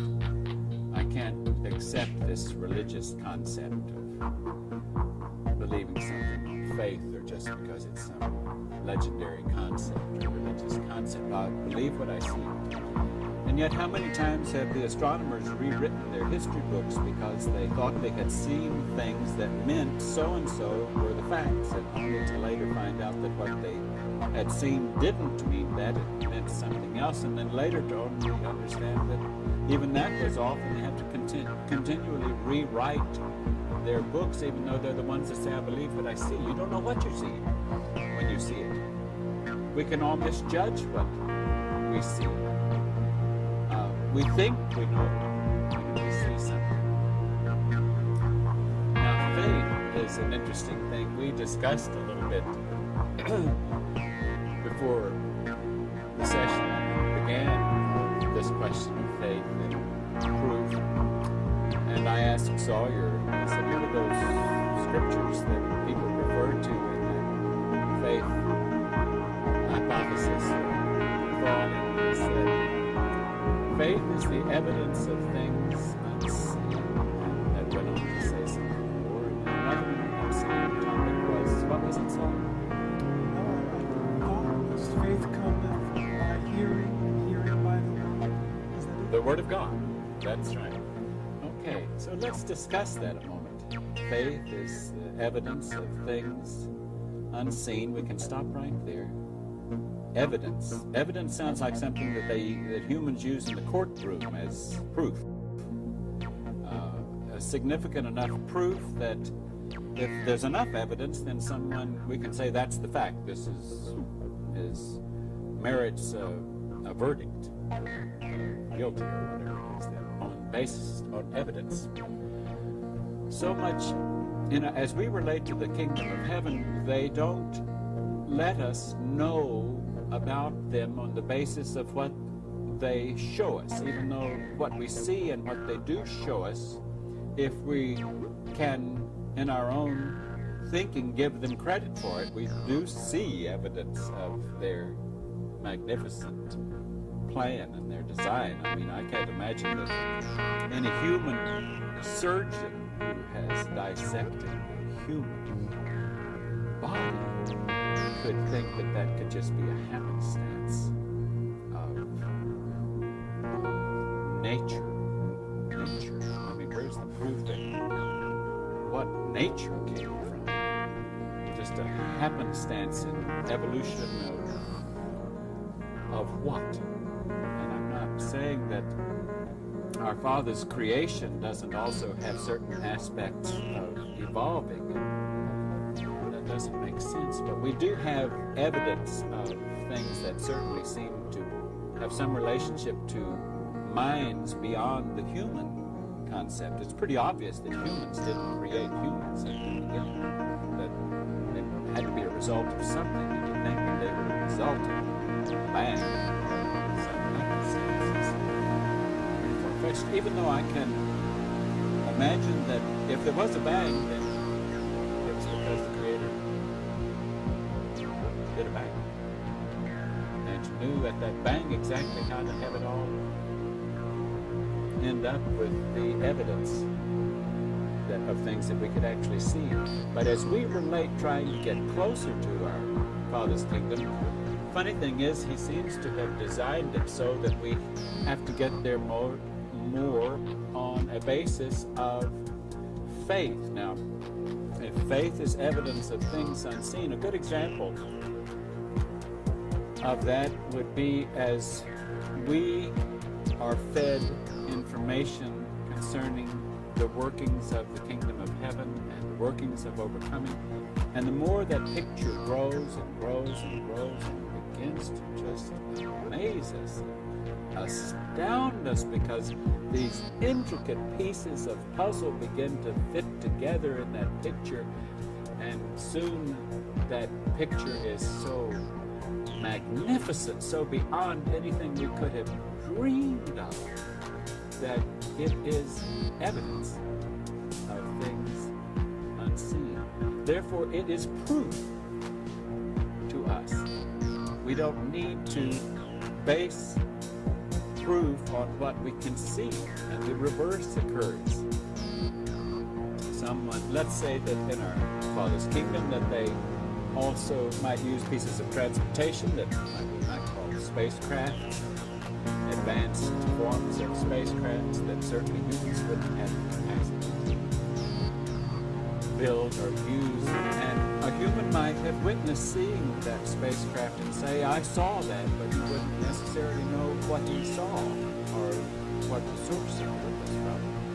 And yet within our classroom, and certainly this teacher sitting here can say honestly, I don't remember seeing a spacecraft that clearly, even though there's something in the remembrance of it there, and so much information has been shared with me that I seem to know beyond a doubt that in our Father's kingdom they use physical means of transportation in those spacecraft. I guess what I'm saying is that we seem to know more about the reality of something we haven't seen than someone who has seen it. So the basis of faith works. Also, another way of looking at that same issue is that you can't get closer to our Father on the basis of what you have seen. Our Father does not give you proof. I don't remember what session we discussed this on, and if we've discussed it before, because now I could easily be confused since we're replacing section 7 and 8 and doing them again. But we discussed at one point how an evangelist had said that if Jesus did not literally, symptomatically reach death that could be diagnosed as that by any living physician today, that he died on the cross and he was in that tomb, he was dead, and he rose literally from the dead, and he moved and he was alive, that if that did not happen, then all that Jesus said was false. And we said that's ridiculous. That every information that we have says that's ridiculous. That it has very little bearing on what Jesus had to say. Whether Jesus even staged that event to try to symbolize overcoming death, or that when the vehicle dies, that death is not reached, trying to help people understand. I'm not saying that that's what happened. I doubt that that's what happened. I don't care what happened. But I do know one thing, that it does not matter to us. It does not matter to my Father. It does not matter to the kingdom of heaven. We certainly wouldn't base whether or not we believed what Jesus had to say, what he taught, on whether or not he, in reality, could be diagnosed as dead and then diagnosed as living. It doesn't make anything that he had to say prior to that less true. We know that everything he said was true. That everything his Father said through him was clearly describing the kingdom of heaven and how to overcome humanness. If you're going to be my disciple, and you can't even be my disciple if you don't leave your whole life behind. I mean, leave it. I mean, give it up. And we're back to where we were talking a few moments ago. Identity. If I have truly given it up, then I am not that anymore. Because as I came into his house, or I came into my Father's house through Jesus, then the slate was wiped clean. If it was really clean, it's non-existent. And I will bring it back, and I'll have to wipe it clean again. I'll have to ask for forgiveness all over again. I have reinstigated something that I said I was no more, that I acknowledged that was not in my Father's thinking, and I asked to be cleansed, and it was cleansed, and then I insisted on bringing the dirt back into the tray again and presenting it again. Now the same is true right now, and we've just been reminded of it, that identity stands between us and our Heavenly Father's kingdom. If ideally in our Heavenly Father's kingdom, all those members are like branches off of a vine or off of a trunk, and leaves off of branches, and all those leaves and all those branches emanate from the source, not only emanate from the source, but are that source speaking. Now we can clearly see that possibly the further a leaf is from the point of origin of life at the trunk, that leaf might have less function as a vessel than a leaf that's closer, or a branch that's closer. And that certainly would be true that if we are newcomers into our Father's kingdom, and we're going on to a family tree that's different from the family tree in the human kingdom, and we are simply a leaf, and we are at some distance from not only the trunk, but the beginning of the trunk. We can't even understand the beginning of the trunk. To try to understand it is like for a human to say, well, who created God? I mean, that's as appropriate and intelligent a question as for a dog to be able to verbalize who created man. If you told the dog who created man, could he comprehend it? He certainly couldn't comprehend it. And if the Creator told us of his beginning, there probably isn't even a concept at the beginning that could be labeled the beginning. The concept of beginning probably was only an applicable term at the beginning within the range of comprehension of our own beginning as potential children to return to his household, servants to return to his household. Therefore, we're going to be babies in his household. Brand new leaves. Now, those leaves are going to be just as physical as they are in the human kingdom, like different biology, different molecular structure, different capacity, different mind, different behavior. many aspects of behavior that happen in the human kingdom mainly because of what the human kingdom has become, those aren't even available to happen. That's why these things are inappropriate. Because if they aren't done then, and we recall them or we're thinking of them, then we're pulling ourselves back into a past that does not exist. So really, as we move into that kingdom, we have to more and more back away and totally severing from it. Now, if we really sever from, there is no memory of that past. So then we live only in the present of where we find ourselves in His kingdom, babies with a whole new world. We've destroyed. I mean, wouldn't it be appropriate at new kingdom level? Wouldn't even, let's play the scenario of maybe that even as entering the human kingdom, I'm not saying this is true, but the scenario works. That entering the human kingdom, that soul might have come from a less than human kingdom as it entered, even though it wouldn't have a title soul, because anything less than the human kingdom would have no concept or vernacular identification of soul. But wouldn't it be true that when that soul reached that condition that we would identify as the human kingdom, that it then would have, if it was going to function in that kingdom, would have no recollection of anything prior to that. That would be its beginning. It would be a fresh beginning. It would be a babe in that kingdom, a fresh beginning. Now, it can observe the animal kingdom, and if it wants to, it can go backward, if this scenario were true, and try to behave as an animal, even in pitiful ways that animals might behave, that would even be beneath most humans' concept of what a human at its lowest point should behave. The point is made here that when we enter that kingdom, if we do it according to instruction, we're going to have a clean slate. Our past is gone. We've got to believe Him when He said, "You lay it on me, I'll wipe it out." In other words, we don't believe Him if we don't wipe it out. He wants to wipe it out. So if we insist on hanging on to it, He's responsible. He said, "We can wipe it out." He says, "As far as I'm concerned, it's wiped out. I've forgotten it.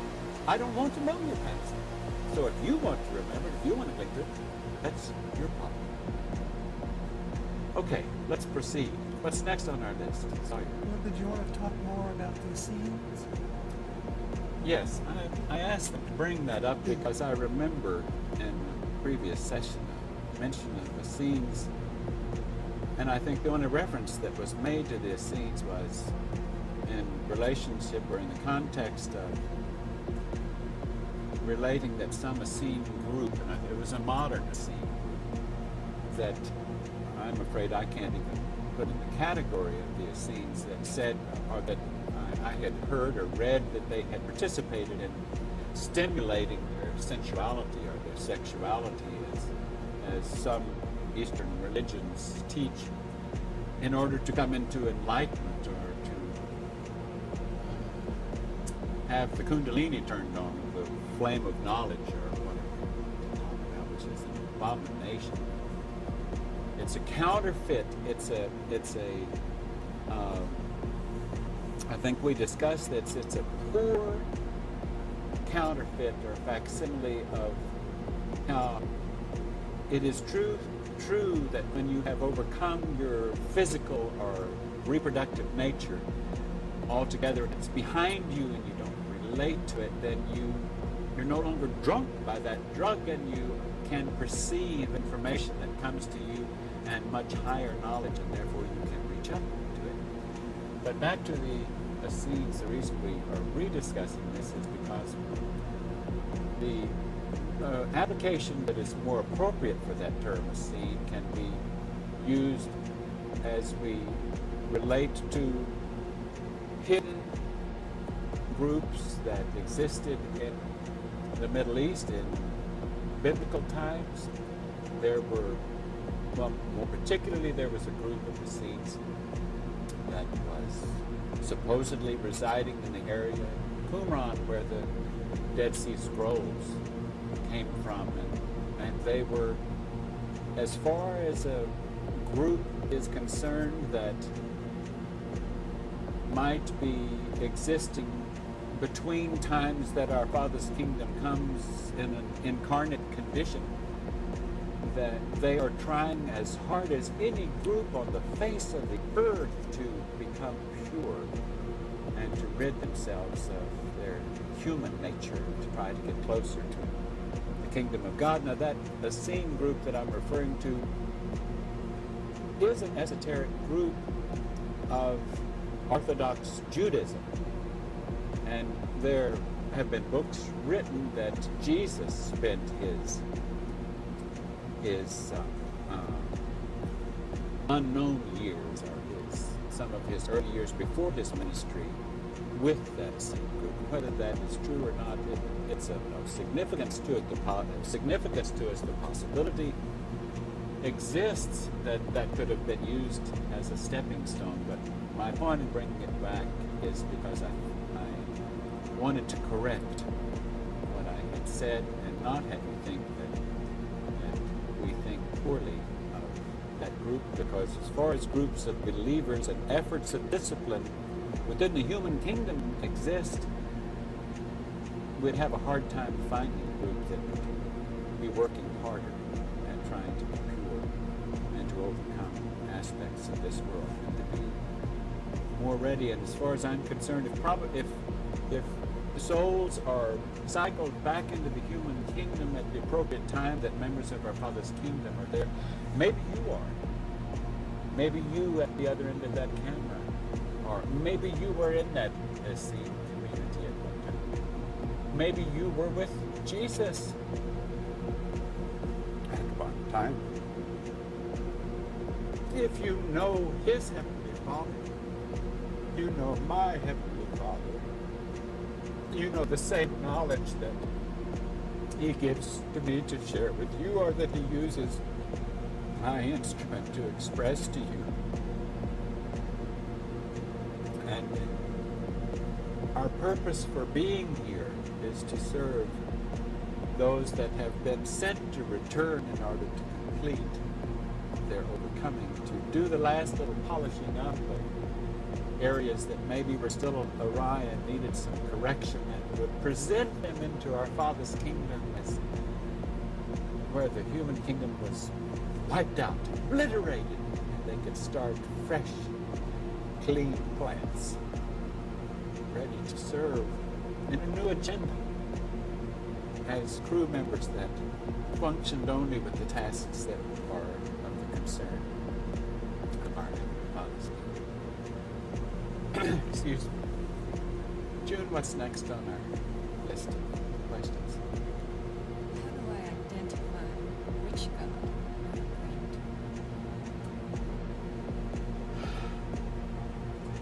This is an issue we need to discuss. Because believe it or not, well, you say, well, there is only one God. And yes, that's true.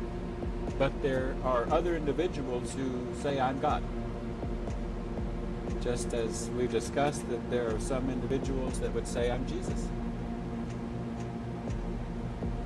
And does it not make sense that the camp in opposition to our Father's house would spend most of their effort trying to rob those souls that know that their rightful heritage is through the Judeo-Christian heritage, and there they would say, this is where we need to work if we're going to keep those souls from getting into that corporation that really is not aware of the reality of cosmic consciousness, universal mind. They're more aware of just becoming vessels and just being a part of the vine, and not really having the opportunity to develop and become rightful gods of their own.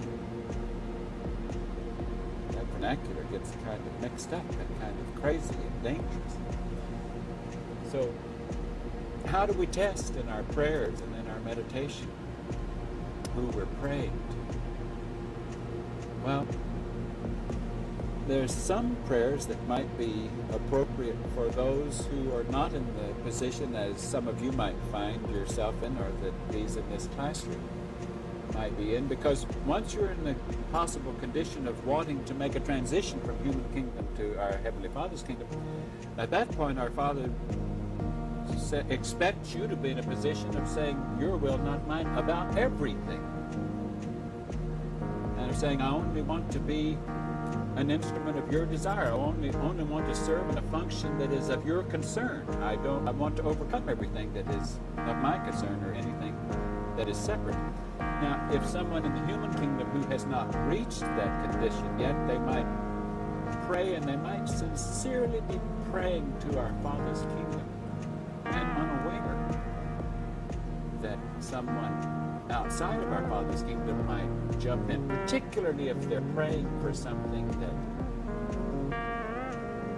is of the human kingdom. If they're praying that their mortgage might be met, or that they have more money so they can get a Buick instead of a Plymouth, or they get a Cadillac next time instead of Ford, whatever the values are, I don't know. But if their eyes are upon their physical needs, rather than saying, you know what our needs are, but I know that I need to ask you to supply our needs, and then I need to examine if they aren't supplied when I've asked you, then I must have a misconception of what our needs are. We need to re-examine what our needs are, because you do take care of our needs. And I'm afraid that Lucifer has control of so many of those so-called leaders in the Christian world today, and wants to get the rightful heirs of our Father's sonship, of our Father's kingdom, off the track. He would certainly turn their eyes if he stands half a chance. And one way he can do it is to say, our Father's kingdom wants you to have fine things and have wealth and have all of the physical benefits. He wants you to live a good life. He doesn't want you buying into this. You must be in sackcloth. And a lot of that's true. Don't forget that Lucy's so close to the truth in the things of his counterfeit. I mean, they're almost believable. You'll have to look at them under a microscope to discover that they're counterfeit. But to have those people try to tell the Christians who are trying to get closer to their Heavenly Father that ask for your financial needs and He will supply them. You don't know that He'll supply them. Only they will know if they ask and should. Who are you to say ask Him for your financial needs? He said ask in the way that you're saying, thy will, not my will. You know my needs. And if I'm looking to you, I must trust that you will supply my needs. If I'm looking to you. So, it's a dangerous proposition. Where were we? Remind me of our question again. How do I identify which God that I'm praying to? Well, we may have pretty well covered the question, but it wouldn't hurt to spend another minute on it. It's, well, as far as I'm concerned, I'm in a position that has been commissioned as a teacher to serve as a vessel, as a teacher for those desiring to get into our Father's kingdom. So I can't really speak with much clarity or authority as to what others should be doing who are not interested in getting from here to there. But if you're interested in getting from here to there now, in this lifetime, in the next few months, between now and the end of this age, and we don't know if that's going to happen within the next year or when it's going to happen, but if that is your concern, then as it is our concern of getting back into His house literally and physically, we don't anticipate that we're going to lose these needs. Though we know that if we lost them and our slate is clean and we have overcome the world, we've lost nothing. That we could still go to wardrobe in our Father's kingdom and get a nice new suit that didn't even have that old kind of plumbing and didn't even have those characteristics that were still going to have to fade away. So does it really matter if we take this vehicle into that kingdom, because they come in and we are in their midst, wherever that is, whether they are here or we are there, doesn't matter. But if we are leaving the human kingdom and entering our Father's kingdom, in a sense, our Father's kingdom or heaven is wherever our Father is, and representatives of His kingdom. Now, where our Father is and representatives of His kingdom, I'm afraid could also mean we would see the physical characteristics of their present. We would see presence. We would see vehicles unlike human vehicles, except still the same image. That still have arms and legs and stand erect and beautiful countenances. That we don't know exactly the particulars, but we know that they would be in a vehicle that was, for all intents and purposes, indestructible, even though it could be lost and it could be replaced easily.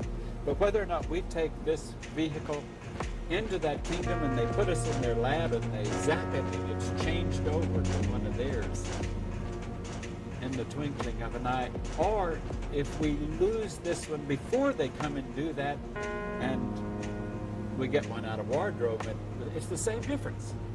What's important is how fast have I overcome the world so that I don't need to return to the human world. And therefore I am in a position, if my slate is sufficiently clean as they judge it, then I don't need to return. I'm in line for one of their vehicles, whether I get this one changed into it in a laboratory or whether I lost it right before the laboratory came and they pulled one out of their wardrobe that they prepared for me and had my name on it because it jived exactly with my station of growth. Not that don't confuse the issue of a name as identity in that place, because it was, from their point of view, it's merely labeled to get a match so that it would work for them. You can be in the same mindset that we're in, that we anticipate that happening soon. We feel that what has been shared with us can make the elect their days so shortened. And if you know that if you have come here from our Father's kingdom to finish your overcoming, then you know what we're saying is true. And you'll be waiting and craving to go full throttle in finishing that off, knowing that there's a short time in which to do it. We also, because of the time that we have had in preparing our lab and preparing our heads in our own overcoming, because of what we have learned, the picture is so clear and it is so big to us, and so much has been shared with us. Because at the time that we were doing it, it was a slow process, getting one item at a time. But now we see those items and we can see them clearly and we can share them with you, and therefore the next level, through us sharing them with you, can shorten your days to such a brief span that in that sense, for the elect, their days are shortened. Now, the elect would mean that you have been picked to finish your overcoming. Now, you could say, oh boy, I place such a highfalutin interpretation of what the elect is. How could I be one of the elect? If the next level picks you, don't question it. Let them be the ones responsible for that. I mean, look what they picked. But we can't take credit for anything in our own overcoming. They've given it to us. They've fed it to us. If they hadn't fed it to us step at a time, we couldn't have done anything. They did. They gave us the ingredients by our asking and by their choice of giving, so that we could be recipients of overcoming. So if you are one that is prepared for overcoming, then you are as lucky as we are lucky and can receive their gift. And we want to serve in that way. We certainly don't want to interfere, and we were learning that we could interfere by turning on something that could cause you delay in that process, and I'm so thankful that it was shared with us so that we can avoid sharing certain experiences we have had that might delay your overcoming process, because if anything, we're just as concerned with your days being shortened as you are, because we're so eager for this task of ours to reach completion. It becomes fearful for us to think of the time that it might take, but we're not going to listen to that. There's that 10-second card at the end of this session. We hope he has spoken to us.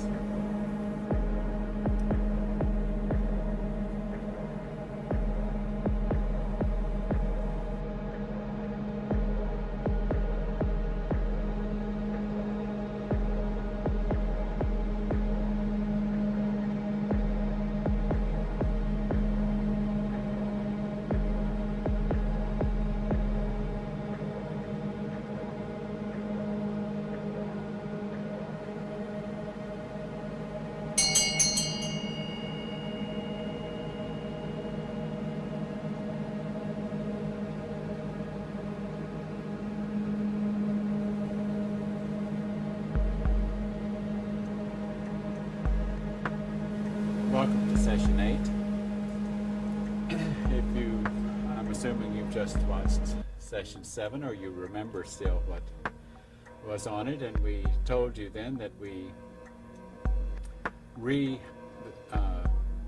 redoing both 7 and 8 because of some things that we learned in the process of doing 7 and 8 that we needed to correct, and I think that you have that on your mind. Certainly we have it on our mind, because we not only are redoing 7 and 8, we're doing 7 and 8 in pretty much back to back the same way that we did them yesterday.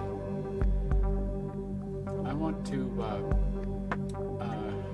share with you a little bit of intimate information with us, because this is Christmas Day, and we're together, at least most of our classroom, and we decided to try to get together today, and so we're, for the most part, in one place and working on these sessions at that time, and we'll have our experiment or our consuming together later in the day to be able to spend a little time together. And I'm going to ask the cameraman that has the camera on me to pan across these members of the classroom that are over to the side as I talk for a moment. And because I want you to get just a moment's glance at some of the class that's sitting there. They look pretty sober, don't they? Pan them once more, and maybe they'll crack their faces. You need to get up on their faces instead of their there. Get where we can see their faces. Try that once again. Okay. The reason that you can come back to me now. The reason that I wanted to do that was to also let you in on the fact that we had a little meeting in the wee hours of the morning discussing our update and the reason that we wanted to redo 7 and 8. And I also asked them, since we are together today, to sit in with us in this recording session, and for them to assist me by asking that nothing come out of this mouth or this vessel or this vehicle that isn't from T's mind, coming through T, and from our Father's mind, T and those Father's mind, as it flows through T and through this vessel. If they concentrate on that and help me by remembering that, then maybe we'll be less likely to enter into subject matter that is unnecessary or irrelevant or not on the subject. To follow through from session 7, we spoke fairly directly and personally with you as listeners at the end of that session. And in order to pick that up, I'm going to dive right in and be personal with you again. Because I realize that you're about to be put in the position of, I guess I realize what a big jolt it is to your system, even though you might have identified it close to the end of that last tape with, as we spoke of the elect and as we spoke of those who are returning in order to complete their overcoming and enter our Father's kingdom. Even though you identified with that, we have to also face the fact that as you think of other things and you do other tasks, that identification begins to fade, and the forces and thoughts of this world have you question, goodness, I've lost my mind, and what is going on? And there's something, I'm not sure I need to watch that next tape because I could be going down a dangerous road. And part of the aspect of shortening the days at the end, or making whatever classroom might be remaining a short classroom instead of a longer one as we had, is many tests that we were put through, or this classroom was put through over years, you're going to be put through in a very compact, accelerated period of time, and I know that it's going to be hard on your systems and difficult to adjust. And I'm going to go right ahead and even bring up another aspect of it that will make it even more difficult for you. But in a sense, it might make it easier for you because we're facing the facts. We're getting right down to reality. If, in fact, we are seeing, because we've talked a little bit about as our Father's kingdom relates to the human kingdom, and as the history books tell us, they relate on the basis of knowing through faith, and because they can't have us motivated by proof, we have to believe in them.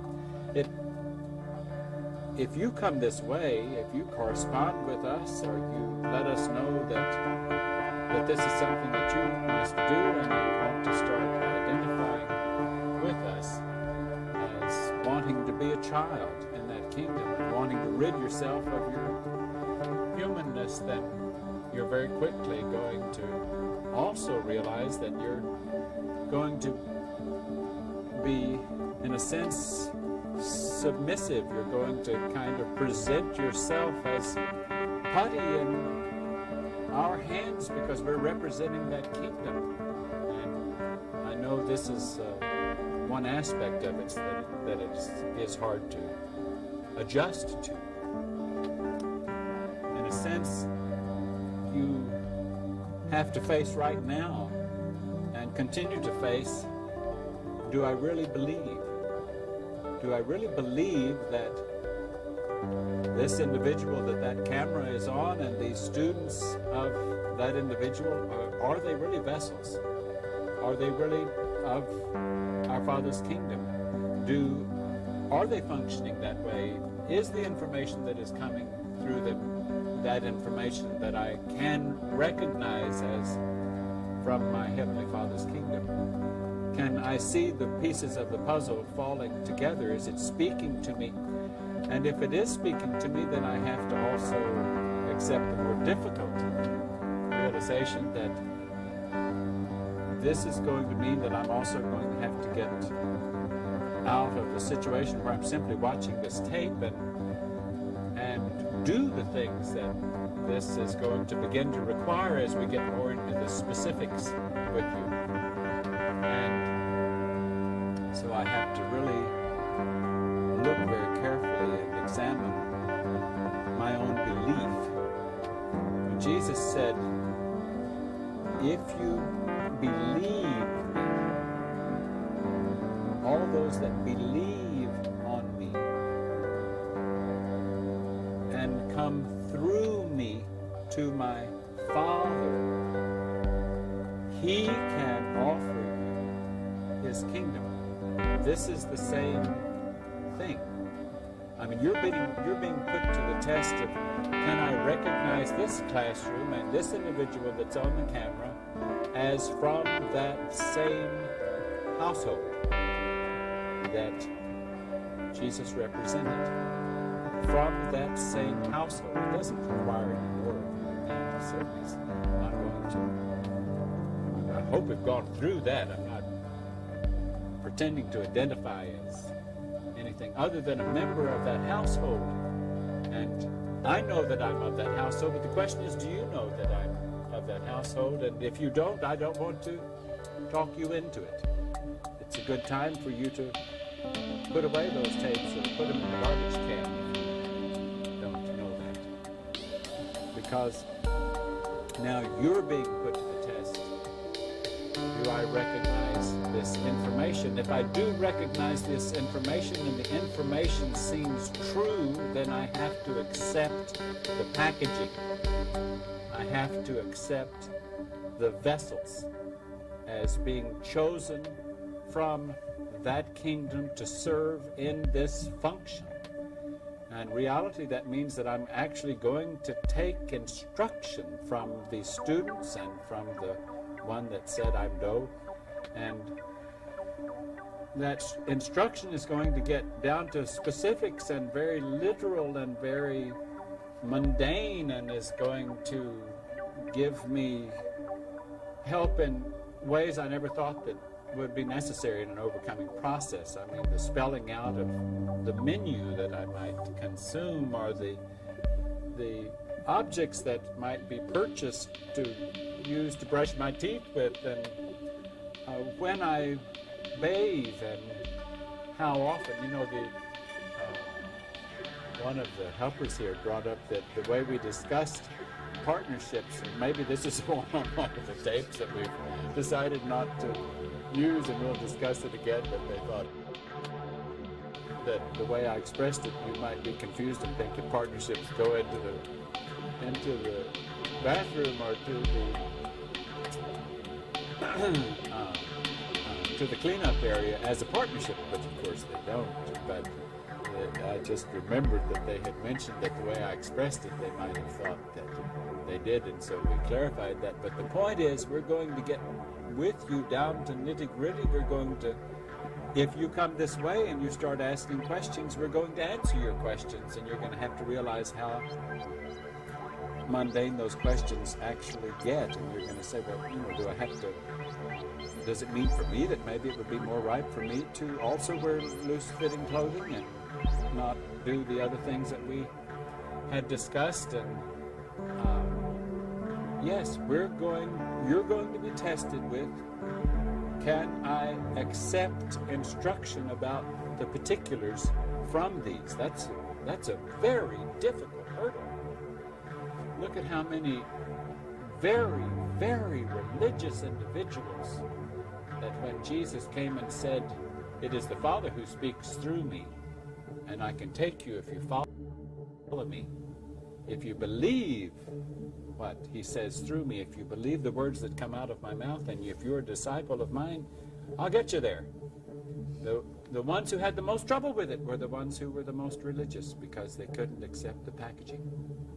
Because the packaging that Lucy had sold, or Lucifer had sold them, was so tinted and so Old English and so wrapped in such spiritual packaging that it was unrealistic, and it was like it had to be fulfilled. It's like wanted the bells to ring and the heavens to move and to be the beginning of a Spielberg film, something that was really showed all the miraculous aspects. It certainly couldn't be like somebody sitting on a tape telling me that they've come from the kingdom of heaven to help me get there, and that in order to get there, I'm going to have to literally and actually face all the little things, the little habits that I have, and change them in order to be a crew member and learn what crew membership really is.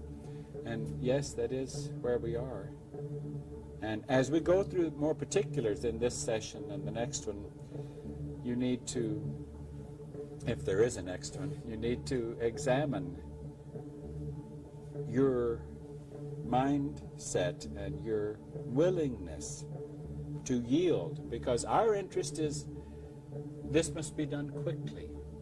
Therefore, we know we're being used in the way we're presenting this information. We know we're being used to shorten those days, and that also puts the responsibility on those who might be the beneficiaries of this to move very, very quickly and be put to tests that might have taken us months or years to be put to, that you'll be put to many of those tests in a very, very short time. So we understand the trauma of it, and we'll help you with the trauma if you seek help in the trauma of it.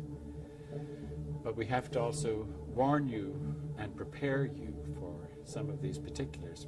Who's next? And Sawyer, are you next on our question list? Yes, did you want to talk more about crew consciousness and like breaking the habit of having something when you want it? Yes, the little saying that we say there that's a big demon that we have to deal with is wanting what I want when I want it. That's it sounds kind of funny and a play on words, but it is a very real demon that most of us have to deal with in overcoming. And we want to try to help you understand what the reward is in overcoming that wanting what I want when I want it. And a parallel that we can use in approaching that issue is the astronaut program and the human space program, or NASA's program. It wouldn't work too well if this Atlantis goes up on a mission and they have a lot of experiments to do, and certain members of their crew, they have to knock out of certain experiments because the experiment required that they consume these items or eat. We use consume for that.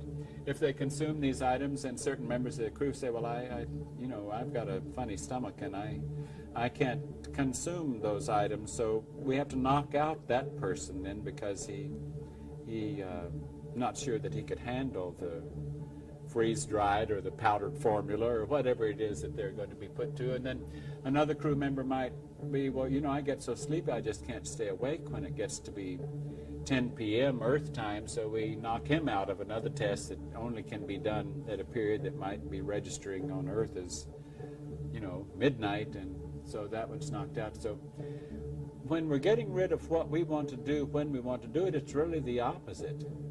We're liberating ourselves from structure that is there because of our habit, because of influences that we have listened to that said, I need this, and I'm a morning person, or I'm a night person, or I mainly eat heavier foods in the morning, and I don't eat those kind of foods, or all these ideas we have of we like things our way. We have to have them a certain way. The word here that we have to put in flashing neon light is flexibility. To become a good crew member, we have to have flexibility. So flexible that whatever instruction is given to the crew, we can easily move into. Even if it's sit in a waiting mode, we can move into. We can't say, well, I'm so impatient at times when we have to wait that at least give me some reading material. I can't just sit. And if I have that reading material, the lighting is so poor in here, I'm afraid I might have eye strain. So all these ideas we have of what we need in this circumstance, so that makes us inflexible. If we're a good crew member, we are extremely flexible. Most of the work, if not all of the work, that our Father's kingdom does is done in crews and requires extreme flexibility on the part of the crew. It fits right in with what we talked about in our last session, and also working against identity, working against separateness, working against uniqueness, working against anything that is still of the human kingdom. Therefore, if what is of our Heavenly Father's kingdom is manifest to us in terms of in mundane ways as instruction for a crew of what a crew might do, what their schedule might be, what they might consume in any particular given period of time. It's not as humans look at the kingdom of God and think that, well, if this is given to someone consumed, then that must be morally or the godly way to consume. Thinking that it's, here again, it's that old English and that fancy packaging or that spiritual approach to it. They can't think of the kingdom of God as being very practical, very realistic, and just facing issues as tasks come up. Now, if we receive instruction for a crew, then the crew, if it's going to work together, has to be made up of several appendages of the crew as a whole, so that they look to each other. They don't trust their own judgment. They say, what about this? Is this a cup and a half of this? Is this a level tablespoon of that? Is this 3 inches of that? Is this? They don't trust their own judgment because they know they can see things wrong. They can be inaccurate. So part of crew procedure then becomes having a check partner, someone to check with, and that always extends. That partnership then checks with another partnership and so forth, so that whenever it isn't, they don't feel that it can trustworthily be stopped at that moment of checking, then they go to a greater moment of checking or a greater extension of checking. So think long and hard about this business of all the ramifications of what I want to do, when I want to do it, and how that limits me, how that restricts me, how that knocks me out of being able to serve with a flexible crew that has an agenda, a task to perform. And in our Father's kingdom, the particulars about that task aren't all given up front. In fact, very little is given up front. They get one phase at a time, and it's when it's completed, then their crew chief says, we're ready for the next phase, if you're ready for us to perform a next phase, and then the next phase comes in. And the phase may be just one little instruction even at a time. And if the crew members start questioning it, well, I don't see why that's necessary, then pretty soon we're not really believing that it is crew function that we're developing here. We're interpreting it at a different level. We're trying to look at it from what it means to me. It interferes with me. I'm not sure I like that, or I'm not sure I really believe that that's what we're working on here. And I'm afraid that all of us are put to that test again and again and again. Is that really what these procedures are for? Because I don't know if we've discussed it, but our procedures change, and they change, and they change. Our diet changes, and it changes, and it changes. Our time of scheduling things change, and our partnerships change and change. What we can count on is change, and it comes pretty rapidly.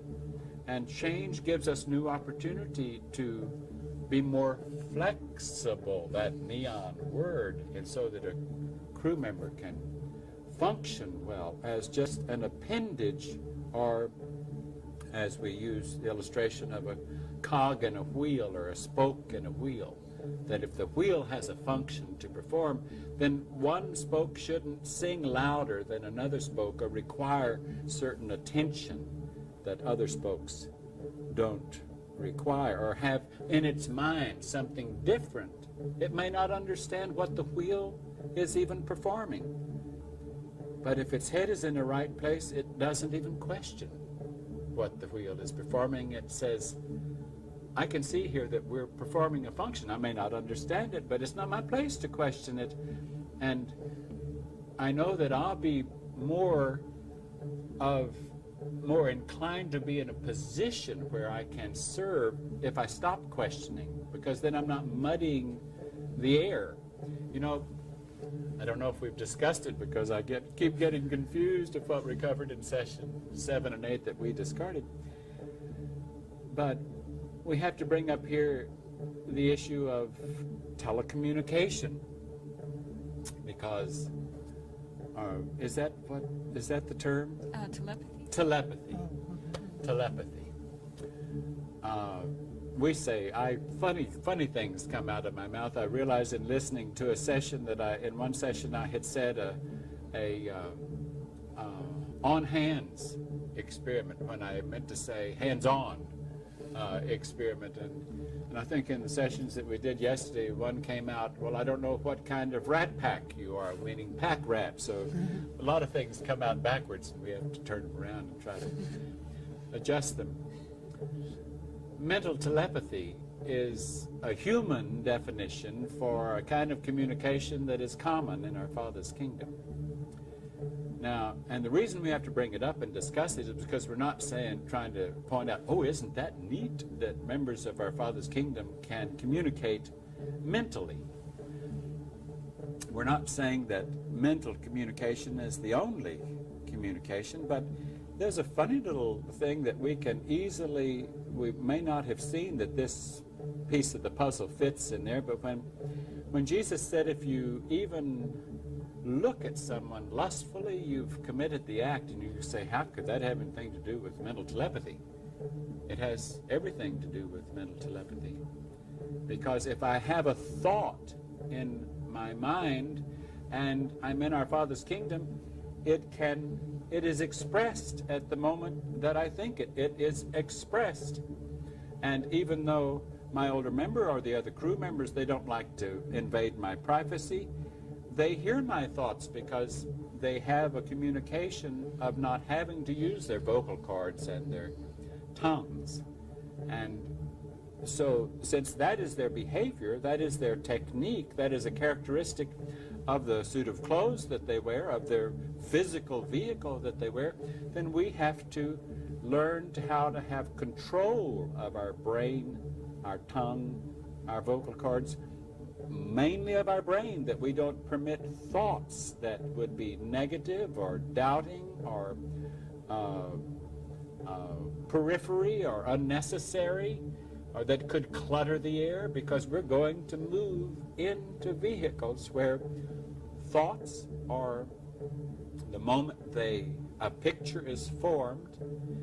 You remember how in our last session we discussed that when a picture is formed in our heads of the knowledge that excuse me, that our Father's kingdom has shared with us, that picture is so big and it's so magnificent that it becomes evidence, it becomes proof to us of the existence of our Father's kingdom, and it becomes a picture that we can use to work with daily in our behavior, and that we can refer to refresh our memory so that we don't have to doubt the reality of our Father's kingdom. In that sense, faith then presented that picture, then that became evidence that we could utilize. So all this is interrelated and connected. We're sharing with you several little different ways at looking at the same picture at this moment. So mental telepathy is a very important aspect of crew participation, not letting thoughts enter our mind that can be an interference. Knowing that our older member can read that thought. I mean, if we have that thought, it just comes right to them. So we don't want to be screaming, oh, I don't understand what's going on here in our thoughts. Why don't you explain to me what I'm doing here? You told me to do so-and-so, but you didn't tell me why. And so then pretty soon we become as a child, or an interference that really is not ready for that crew activity. We have to be put in more of a remedial situation because of our needless questioning and lack of trust and needing of attention, needing of explanation. It's something that we need to consider. Where do we go from there?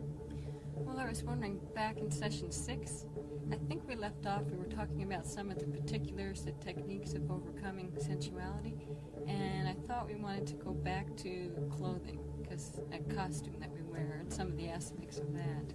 Thank you for reminding me of that, and if I remember right, we felt that we didn't, when we were discussing costume or clothing that we use in the classroom to try to abide by the principles of how members of our Father's Kingdom would present themselves if they had to wear the kind of vehicles that we are still wearing. We left off, if I'm not mistaken, some little things that may not be that significant, but we feel like to mention them. Like we mentioned double pockets, that when we can buy shirts that have double pockets that we would prefer to, though we don't have a rule that says we can only wear shirts with double pockets. You say, why double pockets? Well, because it kind of helps take the emphasis off of shape, particularly like a female vehicle. If they have double pockets, it makes the vehicle less obvious that it's a female vehicle. And if we're getting into a non-gender mind place and behavior place where we don't want to identify at a gender level, then double pockets is one little thing that helps us with that. Another aspect of that same item is like where the length of our sleeves or our trousers might be. We've said they're loose fitting and we don't draw them together at the waist. We don't like for shape to be accentuated or exposed. So we're more comfortable if our arm is, for the most part, not exposed. So we'll wear our sleeve length either at the cuff or at the wrist, or turned back a time or two. That is easy then use of the sleeves, but doesn't expose that much of the arms. And we would certainly be uncomfortable in shorts or what a human would call a bathing suit. We're extremely uncomfortable when you've wiped things out of your memory and you're moving into a new behavior. I just can't remember seeing a beach full of bathers in our Father's Kingdom. It's beyond my imagination that would be behavior in our Father's Kingdom, to need to have a bathing suit or to expose the vehicle in that way. Another thing we'd mentioned in that same respect was the sheerness of a fabric, because if it's a sheer fabric, then it also has a degree of exposure. So we make a point not to get things that are too sheer. We even though we wear undershirts, or we have underclothes on, both under our shirt and under our trousers, and none of the females wear skirts. Not that they're trying to look like males. It's just that loose-fitting trousers, even though they might have come from the female part of the department store, loose-fitting trousers and loose-fitting shirts give us more of a genderless freedom. We don't have to think about it, and they don't make us feel masculine or feminine, because believe it or not, don't forget, males like to wear tight clothing and tight shirts and tight blue jeans and show off their curves as well in kind of a ridiculous way. So we are doing everything that we can do to not identify with gender. Sheer, and I think there was even one other, the open collar is one other aspect that we pay attention to. It's a trend in some human circles to open 2 or 3 buttons or halfway to the waist, and we're very uncomfortable with that kind of exposure. It causes that particular individual to kind of advertise their gender, and the last thing we want to do is even be reminded of a gender. So we would keep our collars buttoned at the top, or if it's too tight at the top and there's a second button near the top, then we'll use the second button. If that's not comfortable to us, we'll go to another shirt. But these are all little little finishing of details in talking about costume, which we had covered in a previous session. What's next on our list? Sawyer? What about avoiding places that would tempt the vehicle, like bars and clubs? I know that it's important for us to mention this, but these things are just so distant in our history to even think about. But in yours, they're not that distant, because you might go to places where you would subject yourself to vibrations where people certainly wouldn't be that accepting of your discussion of what you're about to do, or ready to. How could you be consistent with your new mindset if you're in a bar or someplace where the vibrations are that of intoxication, or thinking of the kind of conversation that goes on in a bar, whether it be of the NFL game or the so-and-so's pregnant, or so-and-so's about to get married, or did you know this, gossip and all the kind of conversation that is common in a bar-like circumstance. The vibrations are so beneath us that we would avoid them like the plague. And I can't I can't count the times that we've gone into a place, even a restaurant or a movie, that we, by looking at the advertisement, we thought it would be okay, and we have to turn around and leave because we can't stand the general feeling that is there. It's almost the unseen presence that is there that seems to run us out. And we have to be willing to get into a frame of mind where we don't mind walking out, or maybe going back up to the ticket office and saying, I sat in there for 5 minutes and that movie's not to my liking. I mean, if I can get my money back, I would. Otherwise, that's fine.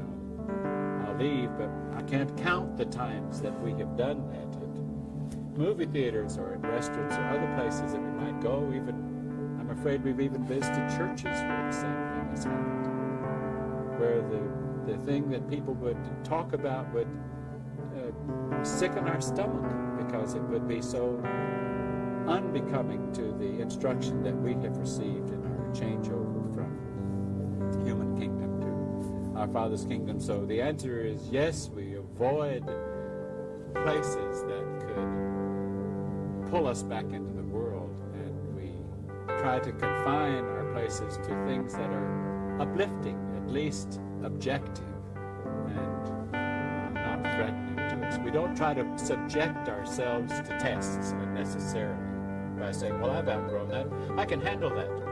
We don't ever trust it. We make a point not to trust it. What's next on our list, June? What about the structure of partnerships? How is that determined? Well, that's a very, very useful tool in the classroom, and it's a very important topic to us.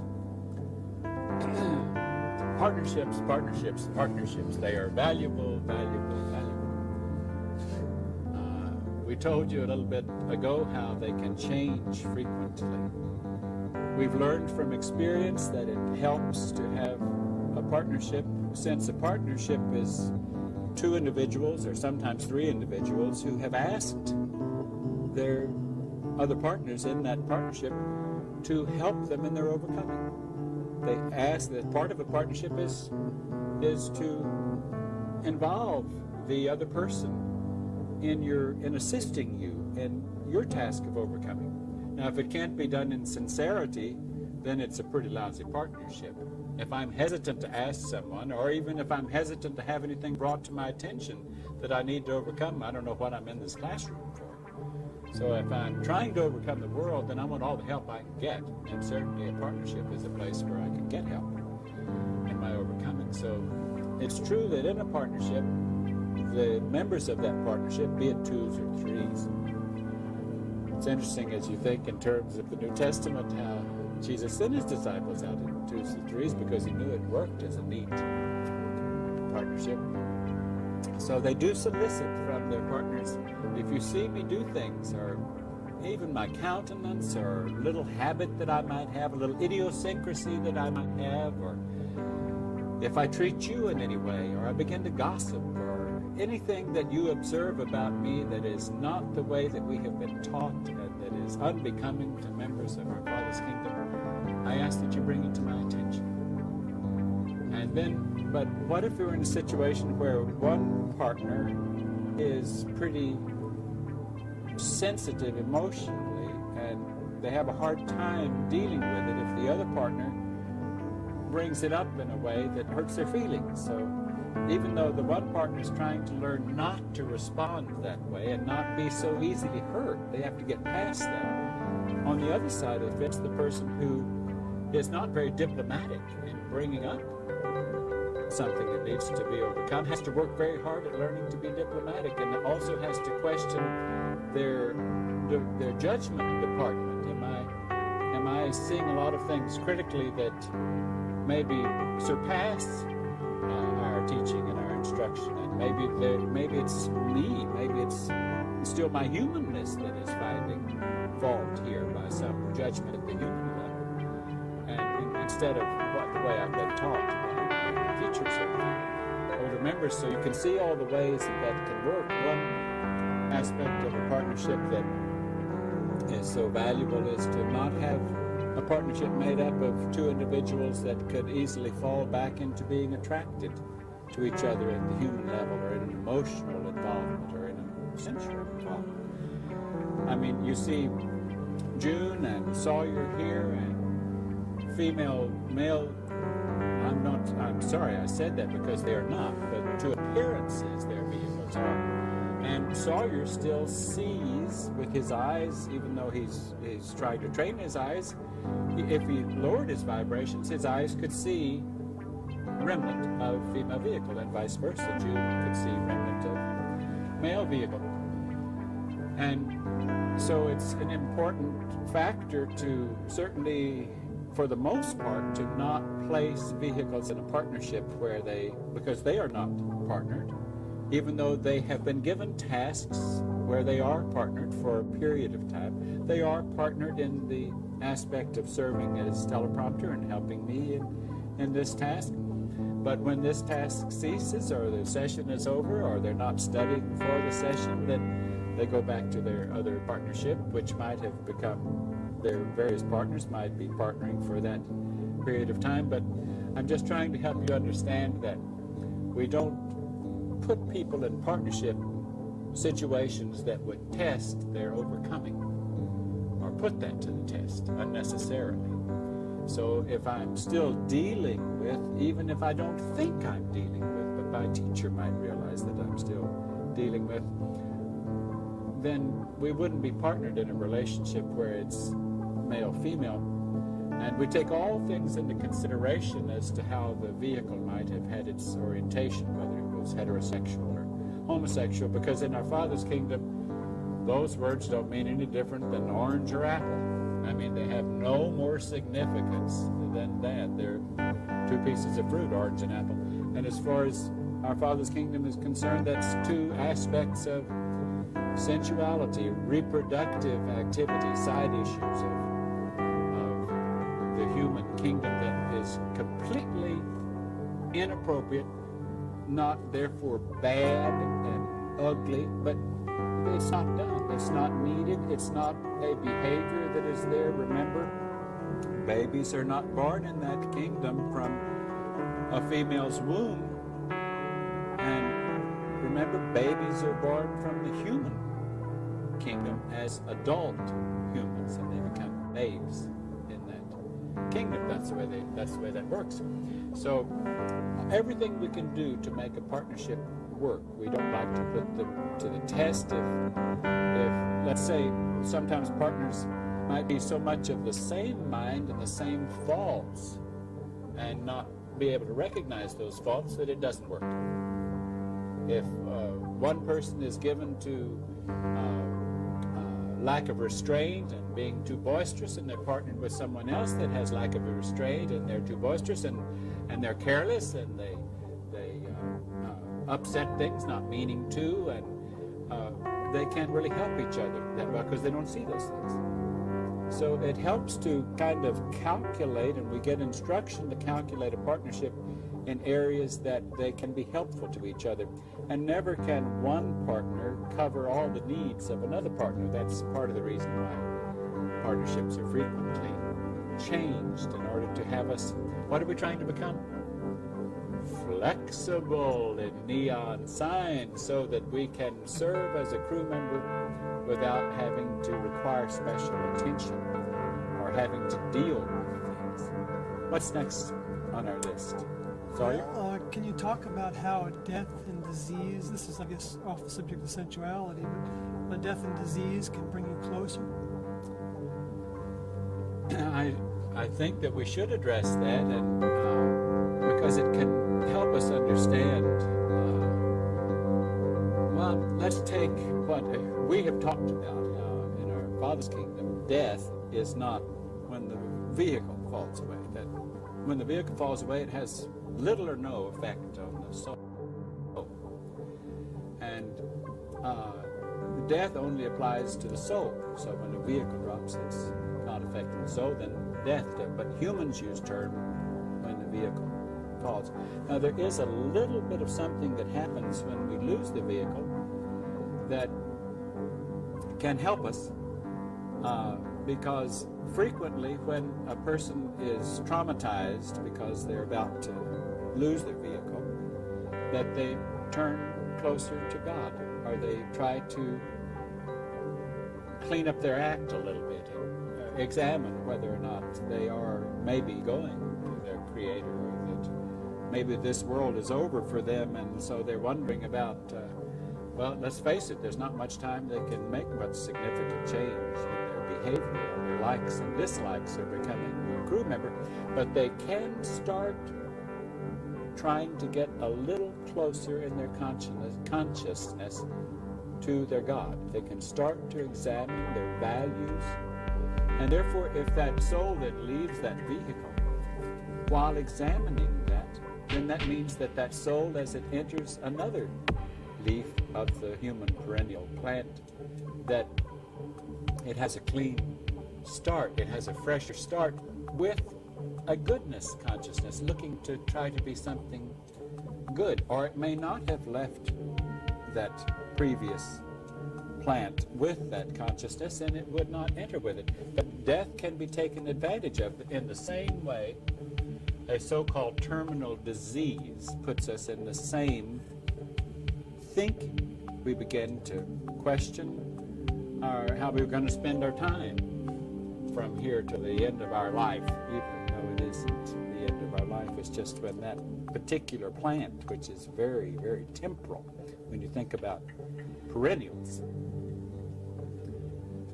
but it can be used to get us closer, so that even AIDS or any contagious disease, any disease that is big on the list, or that humans might put in the category of plague, and can be thought of as a definite positive. Not a positive in the way that it's getting rid of the oranges. You know, why are the oranges so bad? I mean, it doesn't make any sense. It's a positive in that any disease can make us re-examine our values and make us question, why am I in this position? Am I put in this position? Where's the positive in this? If the positive is to make me think, should I be getting closer to my Heavenly Father? Should I become, in some people's eyes, more religious, which might be a turning point? In some instances, becoming more religious is not a turning point in the right direction. It can be a turning point in the wrong direction, because the religion they might be turning to is so filled with misinformation. And where does Lucifer like to put the strongest misinformation? In the religions that should house the realistic heritage information of our Father's Kingdom relationship with this age in this 6,000 year period. So back to the question, death, disease, even though we know it is not death, those two traumatic situations can serve in a very good way to help a soul re-examine their condition. Why am I in this position? Make a positive of that. It's one problem with the concept of understanding reincarnation is that Lucy dives into that one too and colors it. Has you thinking that, I've got to watch because I may come back as a bird or a monkey or like the Hindus thinking like such a caste system that I can't get out of this caste system until I have so many incarnations in that, and then I'll work into another caste system and I'll work into another caste system. I mean, our Heavenly Father's kingdom, in a sense, doesn't even really want us to understand reincarnation, because then we want to involve ourselves in past lives and get life readings and know where we were in the life before and the one before that. All that can do is against us, that can re-trigger things that were designed to be disconnected when we left that condition, when we left that plant and entered another one.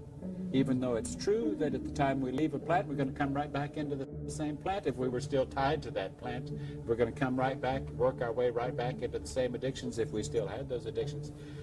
But that's about as far as it goes. But who is to say how many cycles are there? It's irrelevant. The issue that is at hand is, can this one be my last one?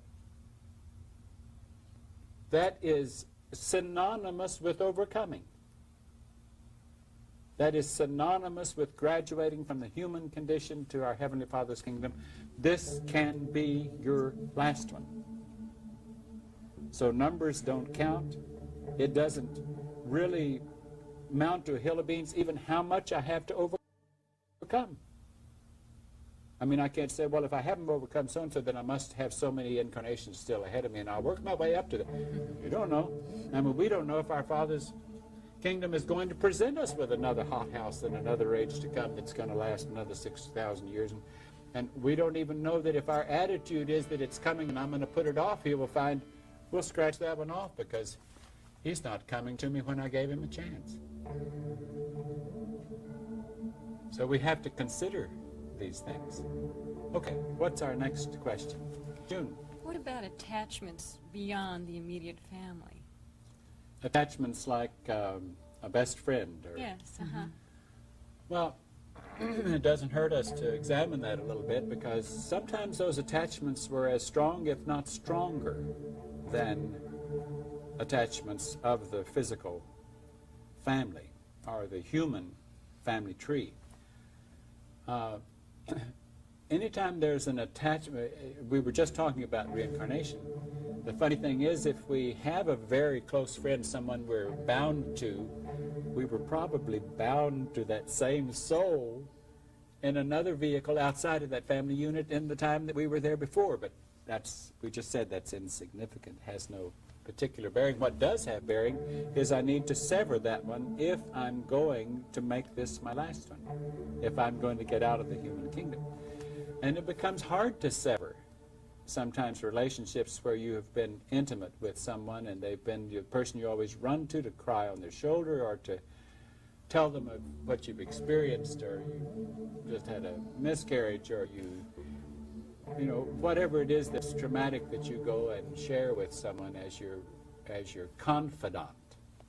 And it's easy to bring even into a classroom that habit of needing a confidant or needing someone to have a close relationship with, even though you may not be looking for a physical or sensuous relationship. But in a sense, our Father's kingdom says, I'm it. If you're going to get into my kingdom, I have to be it. I have to be satisfactory to you. What I offer you has to be satisfactory. It has to be all you want. It has to offer you enough. And that becomes a difficult task. Because when you're trying to overcome the desires that you previously had, it's easy to find the vessel that is given to you for the kingdom of heaven to speak to you through. It's hard to find that vessel adequate supply to all of your needs until those needs are fairly well overcome and you have shifted to a new set of needs. But that teacher, that vessel, can help you shift, can help you make the adjustment so that you can go through the weaning from those old needs and adopting new needs and looking to the kingdom of heaven through that vessel. It has to be done that way. I'm afraid Jesus warned us all of that it has to be done that way. Someone has to be assigned that position, and we have to accept the one that was assigned to that position, and that individual has to be satisfying to us, adequate to fill the bill of our needs. And that really puts the pressure on that vessel, because that vessel knows that his older member or his father more than fills the bill. So the big question or the big problem that we have to deal with is examining the bill that needs to be filled. Does the bill need to be changed? How much of the old bill is human? If it is, I have to strike it out. And then maybe if I strike it out, there's not much left. So I haven't really learned what it is that's supposed to be on that bill of what my needs are. Because we don't want to stop asking. We want to know what our needs are so that our asking not decreases but increases. Our asking as far as human things decrease, decrease, decrease until they are non-existent, and our asking of things of our Father's kingdom increases and increases. We said that pump had to be put into mechanism in our free will and our choice so that our thirst increases, and it only comes as we ask questions and as we pursue and we desire to become strong and flexible, a good crew member that wants to be available for service, and where the other crew members can say, boy, I'd really like to work on a crew with that crew member, not because that crew member's more attractive or more fun or more this, but is functioning. Someone who knows procedure, likes procedure, and can function in a way that we really feel like a mechanism that is working. And then talk about satisfying. That becomes very, very satisfying. What's next on our list, Sawyer? Well, I wondered if we might want to go on to the question about getting your house in order, like regarding your possessions. Oh, I don't think we can go to that one too soon because that's a big one. Mention those things: getting house in order, possessions, indebtedness, or credit card use. Credit cards, boy. Getting house in order, possessions, indebtedness, credit card usage. Okay, we'll start. I don't think we're going to get very far, but we'll start. If you stop and think about it, the way the world out there is designed, it makes fools of us, because we involve ourselves in activity that we have no right to involve ourselves in. Now, how does it do that? Because we involve ourselves in activity on the basis of what we have borrowed. We buy now, pay later. We don't really buy now. We just sign a paper agreeing to buy. We haven't bought until it's paid for. And according to our Heavenly Father's kingdom, we shouldn't be participating in things that are not available to us. If we needed them, they would be available to us without signing a note to someone or without having to possess something before we could afford it. And yet the whole world out there revolves against working with objects and things that we have not yet paid for. And that is backwards. It also is obviously not of our Father's kingdom, because it binds you more to the human kingdom. It puts you in a circumstance where if you left it to do what we're talking about, you'd leave a mess. And we can't do that. You can't leave a mess. So we have to get our houses. The first thing on his list was get our houses in order. And getting our houses in order means we've got to examine the whole status of, is there any validity to even possessing a credit card? Are we not then using something, using gasoline with our gasoline credit card, that gasoline that isn't ours, that we're going to pay for later? We can't do that.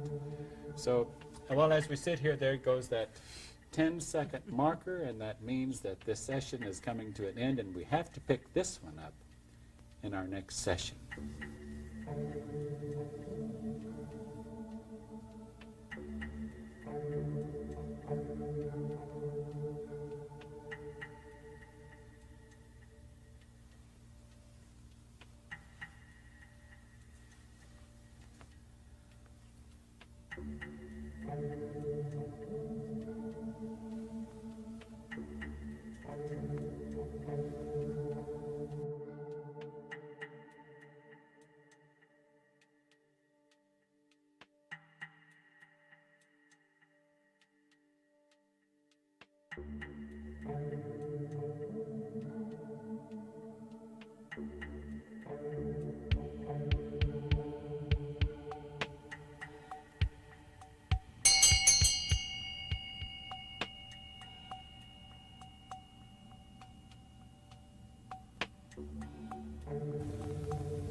Here we are again, and this is our 9th session.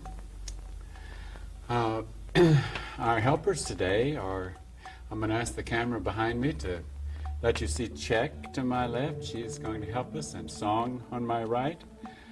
I must admit those sound a little strange, or maybe to you, those names, but they sometimes like to use names that mean something to them from the discipline that they've been working on, and I think that Check probably was so taken with the Check partner relationship and how we've said it's so valuable, how T and I in early days said it's so valuable to always have a check for everything that we do, and so she chose to identify with that name, and we do use it at times, and I think that Song likes the idea that this whole information is like the song of truth, the song of our Heavenly Father. And it certainly is. Well, let's, in an earlier session, I explained to you that, I believe that I did, that we got up early in the morning, and while everyone happened to be in the same place because we had a holiday, and we were visiting, and we had a little lesson about the, I don't need to get into the lesson because we went over it with you at that time. But here's another little illustration that I want to share with you. In the quarters where I spent last evening or last night, I seemed to sleep only a very short time, and not that that's that unusual. I don't seem to require that much sleep, and that's fine, but from about 1:30 on, it was as if I wanted to stay in communication with T and wanted to see if there's anything that we needed to alter or anything that I needed to particularly be aware of that I was not aware of in our sessions. And one point that came in so clearly that was new to me in a sense because we hadn't discussed it in the sessions was that really these sessions are for this classroom. In other words, it's for the students. These sessions, I feel that I have instruction, that T is helping me, hopefully speaking through me, and so on up the pipeline. But that it's almost as if I have instructions to make these tapes for these sessions for the purposes that the students will have use of if this task continues. And so it puts the focus in a little different point because it's up to them. They don't have clear-cut instructions on what to do with these tapes or these sessions. And we don't make them up. We do a step at a time. I think I've mentioned to you before that very often instructions just come a step at a time and then we wait for the next one. But we do whatever we have received. And we did receive instructions to try this method of operation here to see if it would work for the teacher to make tapes with the students, trying to help with the picture and asking some questions. And it seemed that my older member was coming in to those sessions and helping us with information, and it was working. We seemed to be being used as instruments for their information, and as soon as it seemed to flow as well as it did, even though we know that could change at any time, then we've just been going on with it. It's been hard to stop. We've almost wanted to not miss a day without doing a session or two, as long as we felt like we were still getting information to go further. But I want to make the point a little bit more clearly that these sessions and these tapes are, in a sense, teaching tools for the students to get that idea a little more clearly in our heads.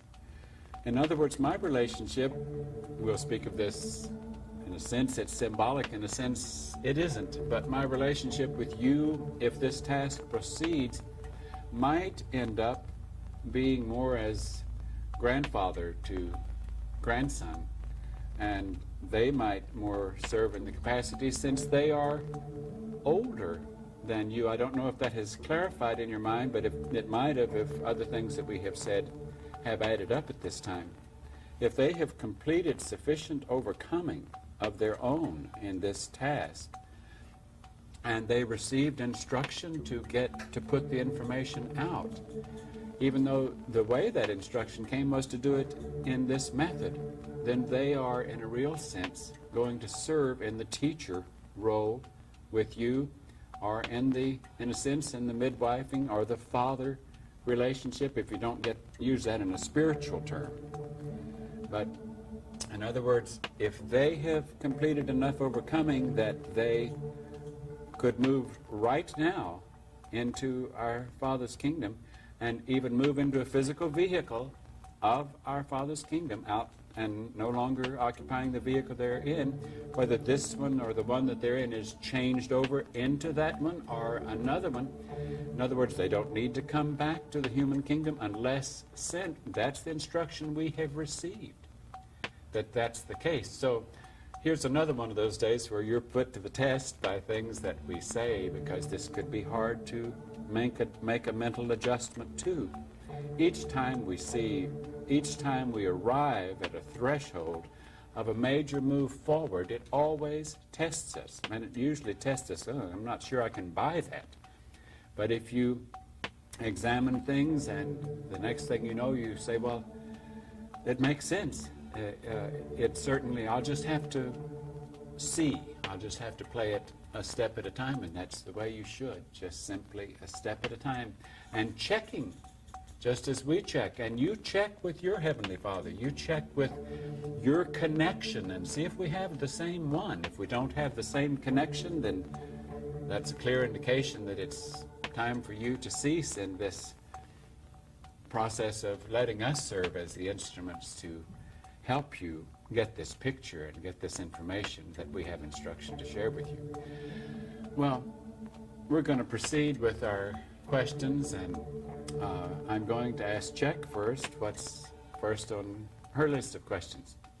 Well, I just wanted to see if you felt like if we wanted to say more about the terms God, Lord, and older member. Yes, I feel that we should. That's a very misunderstood issue.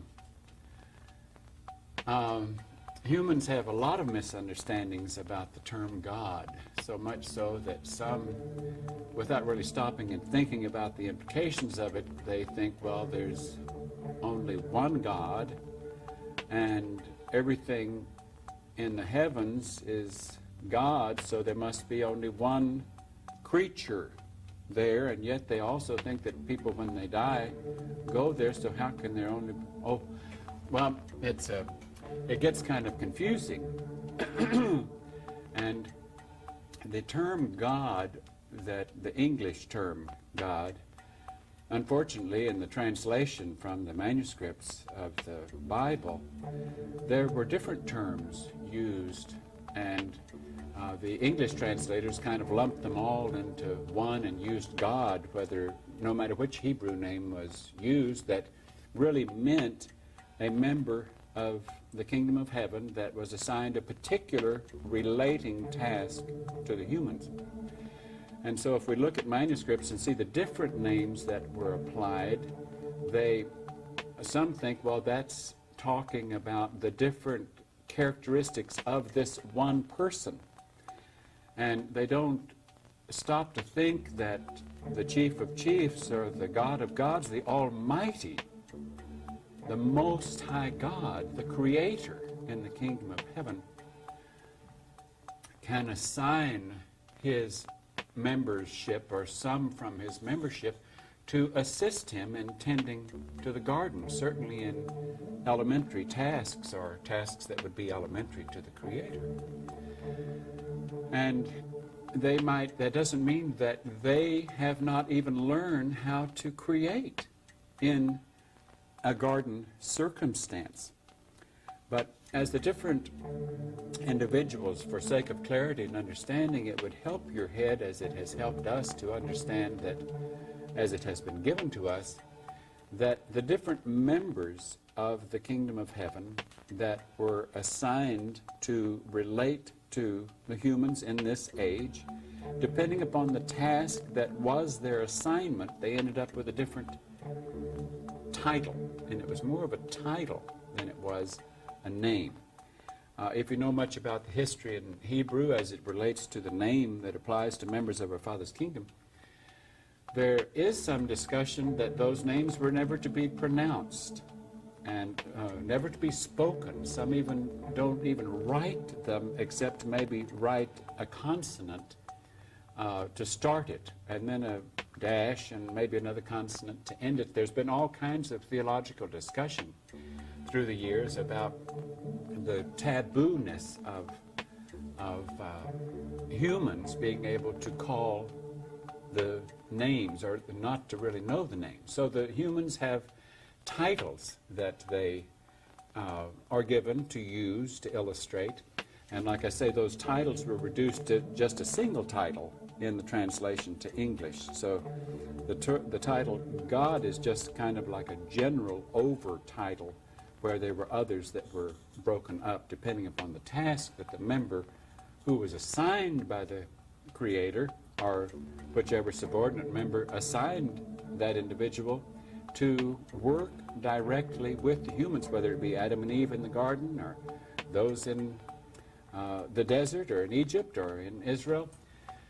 So don't be confused by these terms. These are simply titles. Now, those titles should have tremendous respect from the humans, because in a sense it is a human relating to a member of the kingdom of heaven, and they wouldn't be relating to them if the information was worthless, or if they were simply humans just relating to them in human matters.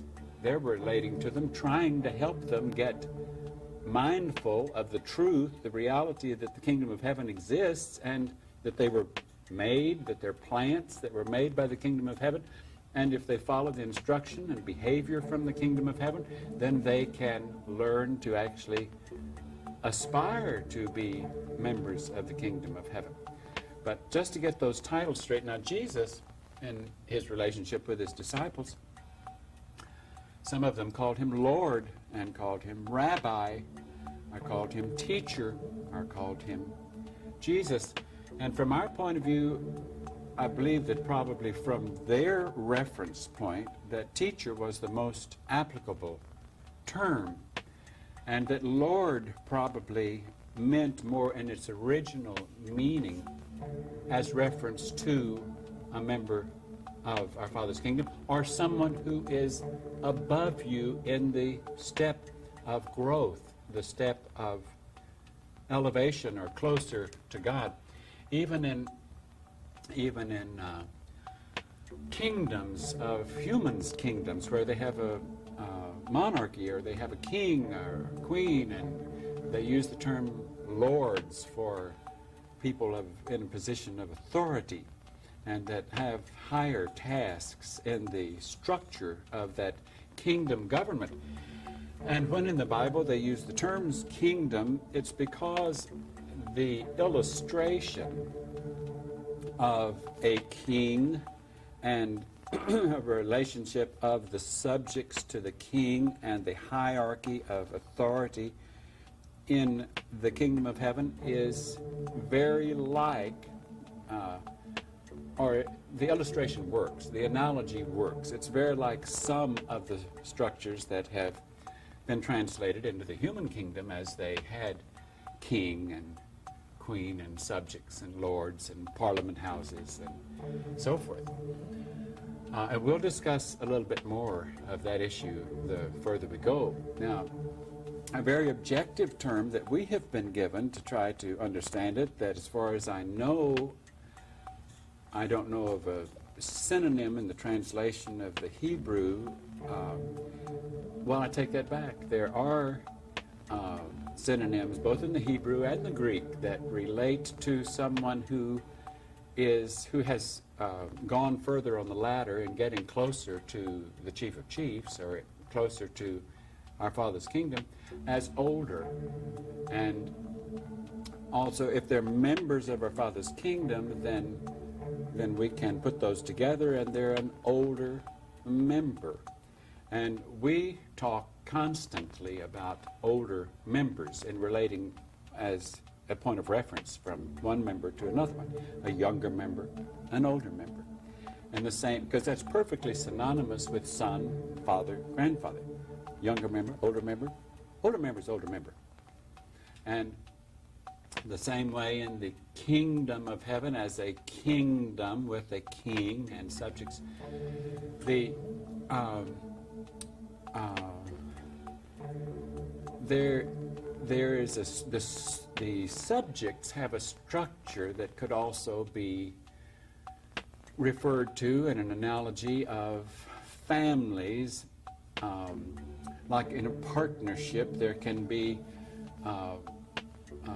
if you use it in the right term, in the partnership, there can be like a husband and wife, or a marriage, because there's a committal, not husband and wife, male, female, but marriage for committal in a partnership where there may not usually be that much age difference, or it might be the connecting age difference. So these are kind of used interchangeably, where even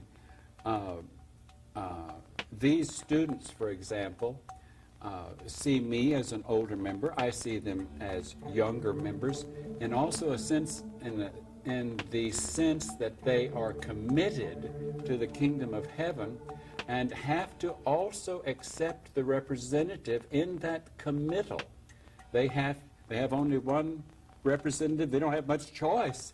At least for the moment, we haven't found much choice to give them. So in a sense, they have that same committal they make to the kingdom of heaven, to the representative that was given, and that not only they are younger members to older members, but that committal almost becomes like a marriage, if you can take it out of the male-female relationship. So it's very interesting to think of those terms, because historically in the manuscripts, as it relates to our Father's kingdom, to the humans, certainly in this age that we know about, we don't know much about the other ages, these synonyms work, even though through the ages they become kind of Old English, or kind of religiousized, or we make them something less than objective, less than true, by making them very spiritual terms. And that's the reason that our instruction has been that teacher is certainly a good and appropriate term. Older member is certainly a good objective term. We can use that better. We get uncomfortable when they use the term father.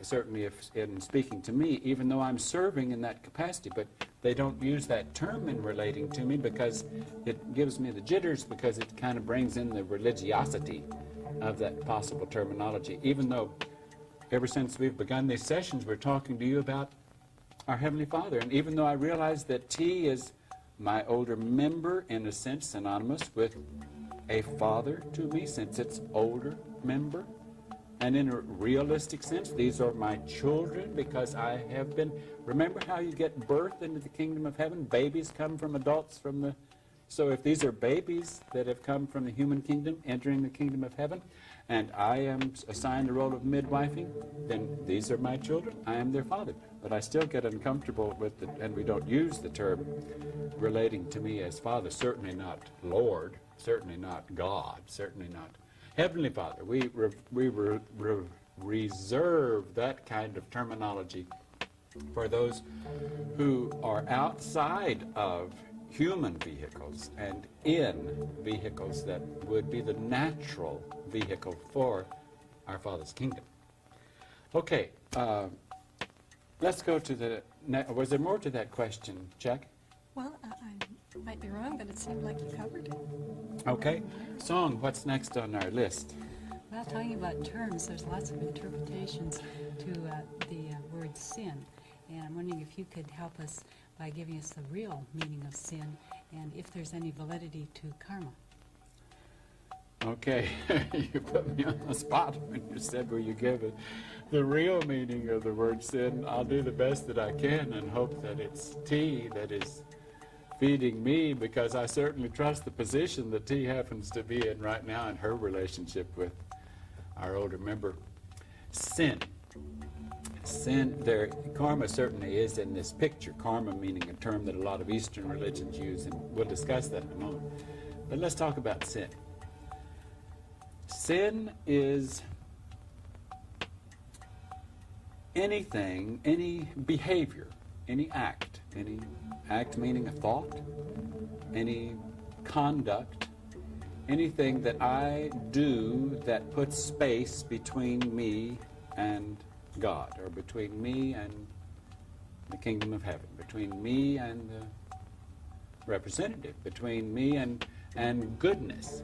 Anytime that the part of the mind that's in my soul gets its way, and it's not of that majority side that is mind that has been given to me from our Father's kingdom, then it is sin. It is information that came from the wrong side of the tracks, that is not true. It is misinformation. It is designed to convert me to the ways of the world, or to get me in opposition to my Father's kingdom, and to prevent me from overcoming the world and getting to my Father's kingdom. That is sin. Now, we can't talk about sin without talking about death, because I'm sure all of you know the little scriptures of the wages of sin are death. Now, we've talked about how death doesn't mean losing a vehicle. Death means losing the soul.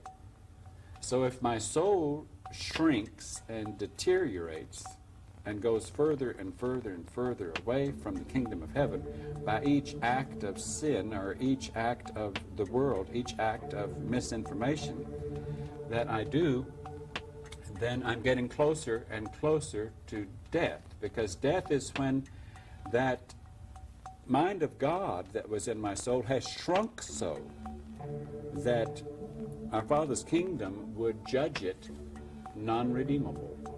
Non-redeemable. It can't be reversed. It's gone by its own choices. It has gone to the point of being non-existent. There's not enough good stuff in there to even make it register.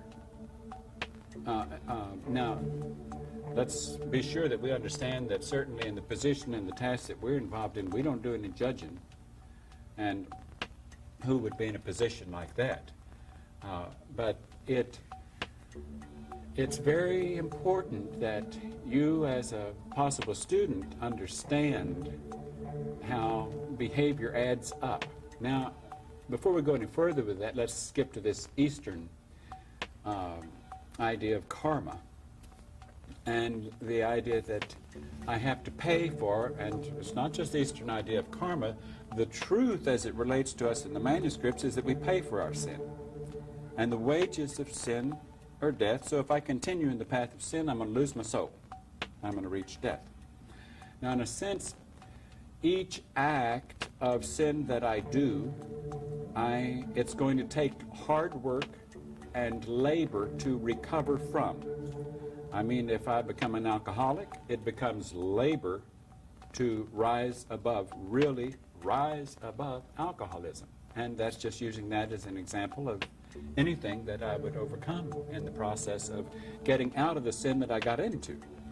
Now, theoretically, I could have been in an incarnate. I don't get my sin wiped clean just because I lose a vehicle and am replanted or transplanted back into the family that I was tied to with a new leaf or a new vehicle. I don't lose that. I'm still, what's the little saying that says that whatever you're bound to on earth, you're bound to in heaven? Now, that was using the term heaven to kind of throw several things into one grouping, one terminology, just like God is a general term that means a number of different things. Heaven means also a bunch of different things to different people. And like heaven was used and is used as a term of where you go when you lose your vehicle. And that may or may not be so, certainly from someone else's point of view. But many people use that term, applying that's where of course, a lot of people who use that term, heaven is where you go when you lose your vehicle, they also use another term and say if you don't go there, then you go to hell. And hell, of course, means also different things to different understandings, depending upon how much misinformation you have, or how much knowledge you have, or how closer your information is to the truth, how you've grown on the ladder of getting closer to our Father's kingdom, because that's where that truth comes in a little bit at a time. Okay, heaven and hell, and what happens in between. Song, give me that again, because my picture I got off the track, and I want to get right back on the particular of where we were. Was that yours, or was that? Yes. Okay. I asked, what about sin, and does it karma have Okay, any validity? let's get back to the karma idea. Thank you. Because the idea of karma is that I pay for any misdeed I have. In other words, some of the Eastern religions who believe in the idea of karma believe that if I kill somebody, then I'm going to be killed. That same thing is going to come back to me. If I murder somebody, I'm going to be murdered. If I treat somebody ill, I'm going to be treated in the same way. And that's a very close translation. Don't forget, a counterfeit is always very close to the truth. Karma is a counterfeit. Some of what it says is true. Other aspects that it says is not true.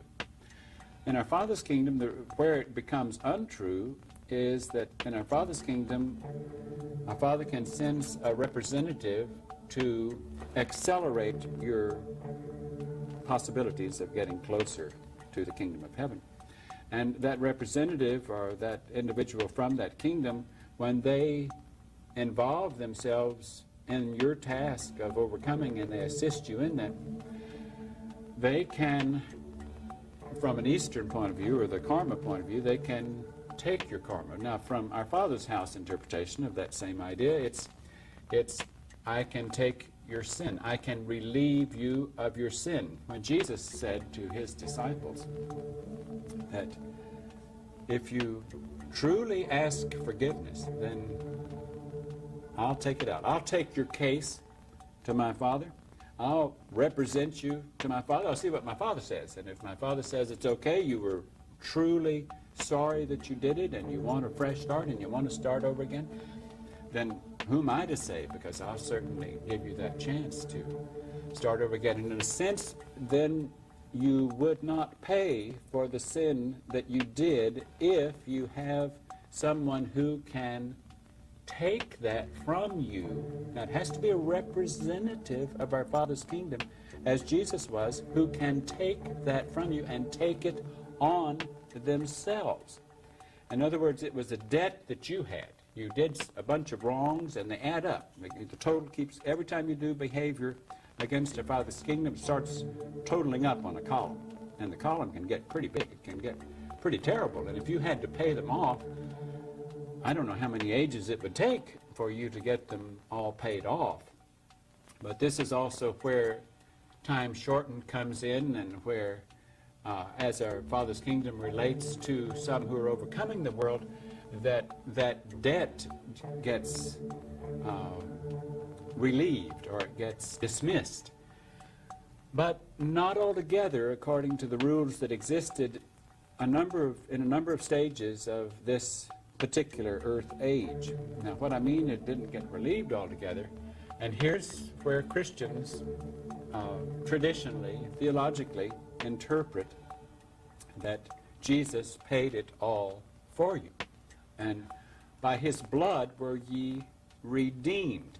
Now, in a lot of sense of the word, that's absolutely true, and we'll talk about that for a moment, because he said to his disciples, who were actually physically, personally relating to him, and as they did things that were against his instruction and their overcoming, and they recognized it, they acknowledged it, they asked forgiveness for it, and he said, I'll take it. And he took it. Now, he then, by taking that debt, he's got a bunch of notes he's holding here. They were your notes, and now they're his notes. And for a long time, and I'm not saying it still isn't the case, we don't know, we'll talk about this in a second, but for a long time in our Father's kingdom, the process was, or a decision from the Parliament in the kingdom, we'll say, or from the Supreme Court in our Father's kingdom, said that those notes have to be paid. Somebody's got to pay those notes of sin. So if I've committed a bunch of sin and somebody takes my note and relieves me of it and washes me clean and gives me a fresh start, then that somebody who took those notes has to pay for that. And if my total sin certainly amounted to, had I not had someone to dump it on, I would have died. I would have lost my soul. And that was the case. Had those souls that Jesus was dealing with, had they not known him, they got some help in being directed to him. But then it also required work of them to pursue him, to believe him, to fight off the influences and the doubt that the world gave them. It would have been a lot easier for them to say, well, it's getting too hot around here. People are hunting for him, and they're going to be hunting for me soon. I think I'm going to go back and play it safe. And, I mean, it would have been real easy for them to stop in their process, because they could have easily said, well, I just can't believe that he's who he really says he is. We don't have any evidence of this. I mean, that happened. He lost them. He lost many who were in line for entering our Father's kingdom as sheep of his fold, or as students of him as a teacher.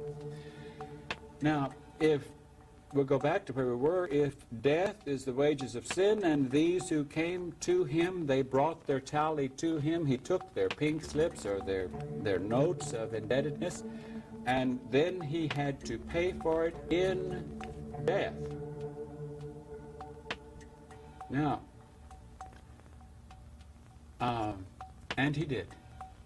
You heard me in an earlier tape saying, and I hope that you paid close attention, because when I said that whether or not he died on the cross, literally diagnosed by a doctor, had there been an advanced doctor present, and rose from the dead, to base your belief on knowledge from our Father's kingdom on that one act, and say it, if it wasn't so, then it's all a farce.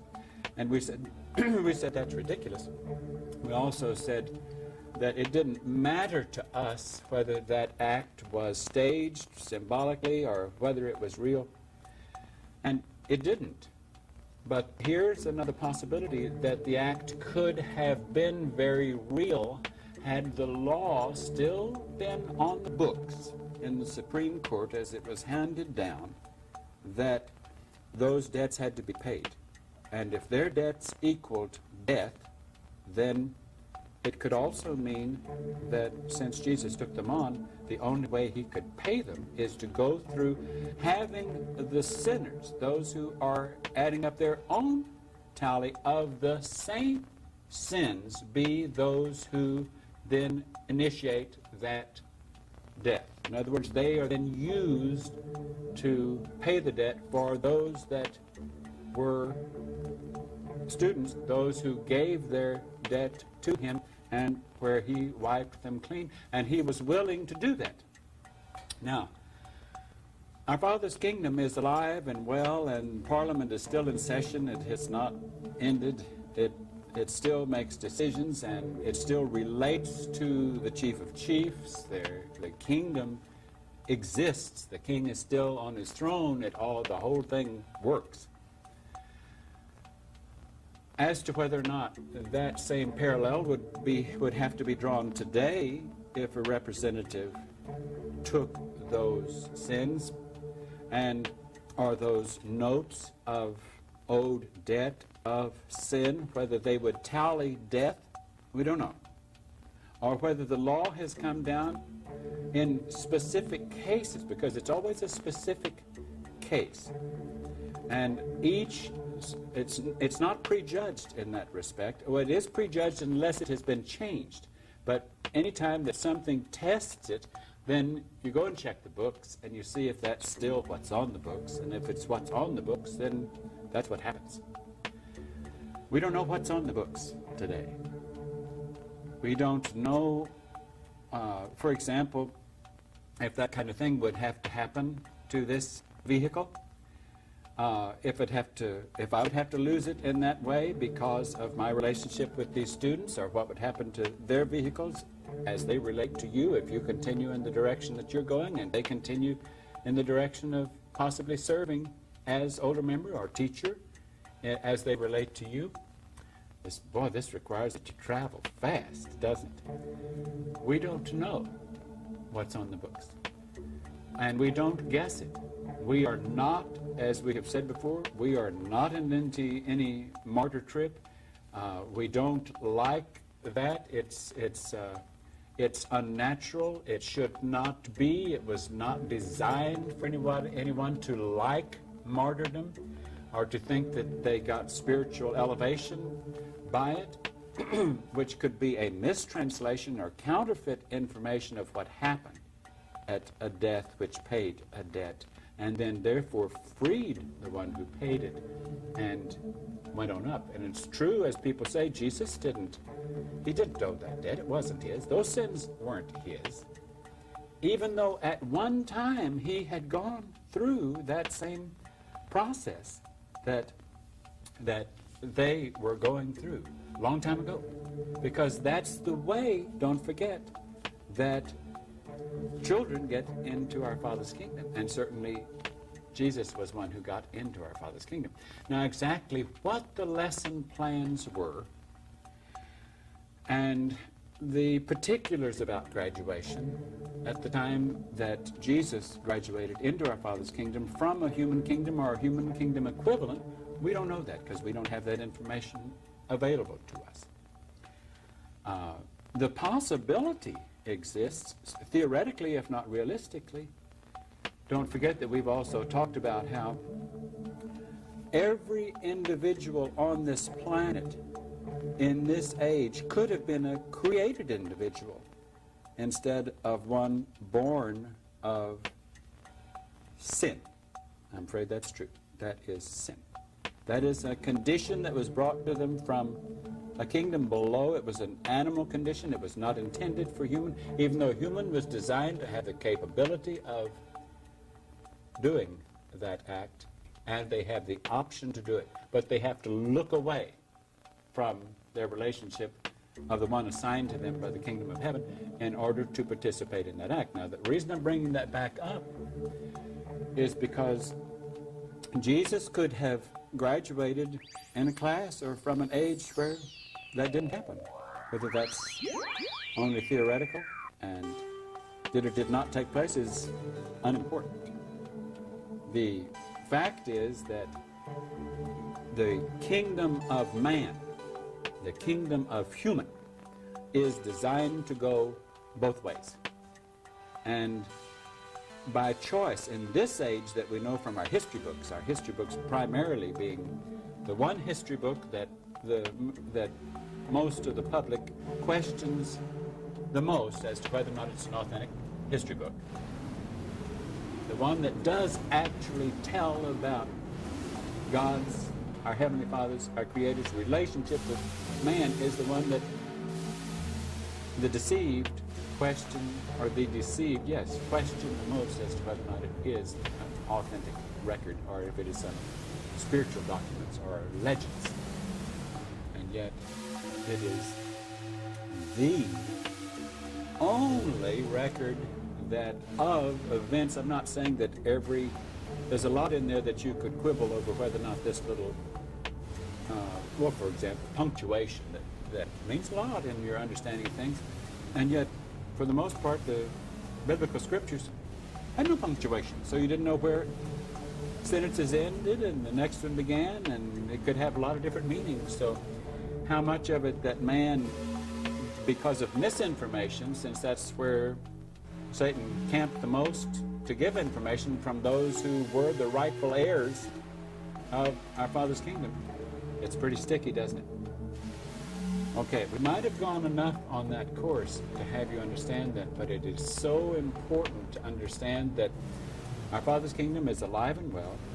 There is still a group, or there are still individuals that serve in the capacity of court, making decisions about what to do about this case.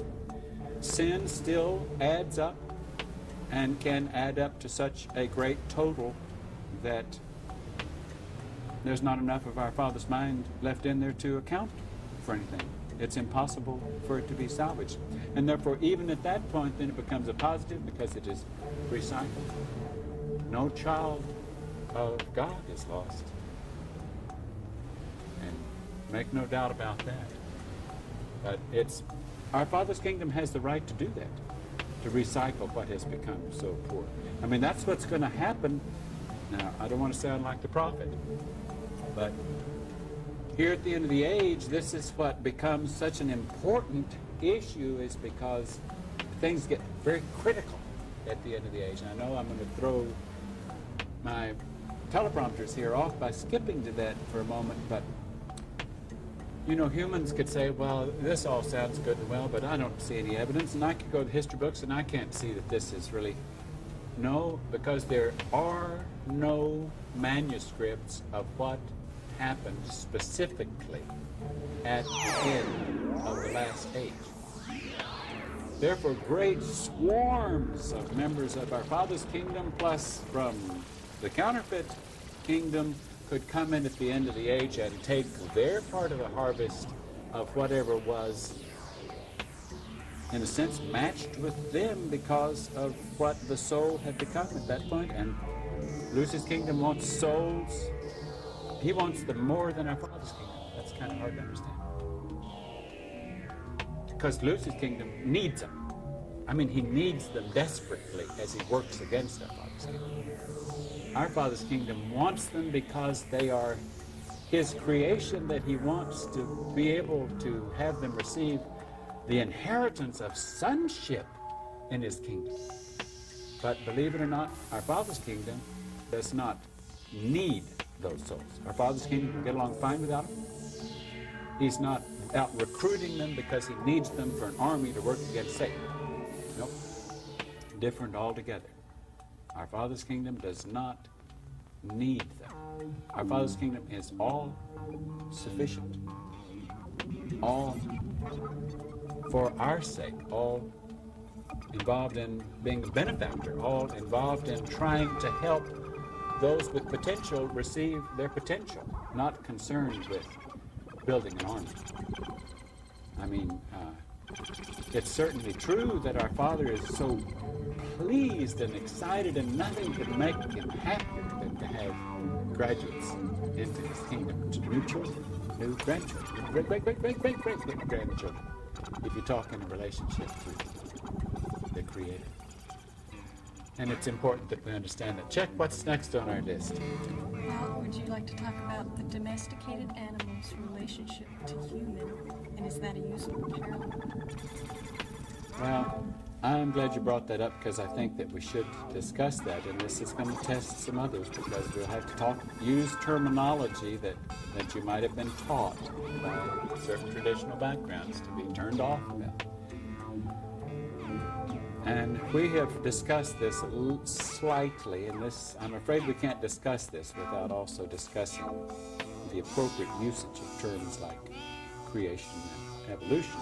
And I'm not talking in terms of Darwinianism, but just because Darwin existed doesn't mean that things don't evolve, and we are prohibited from using the term evolving or thereby using it as evolution.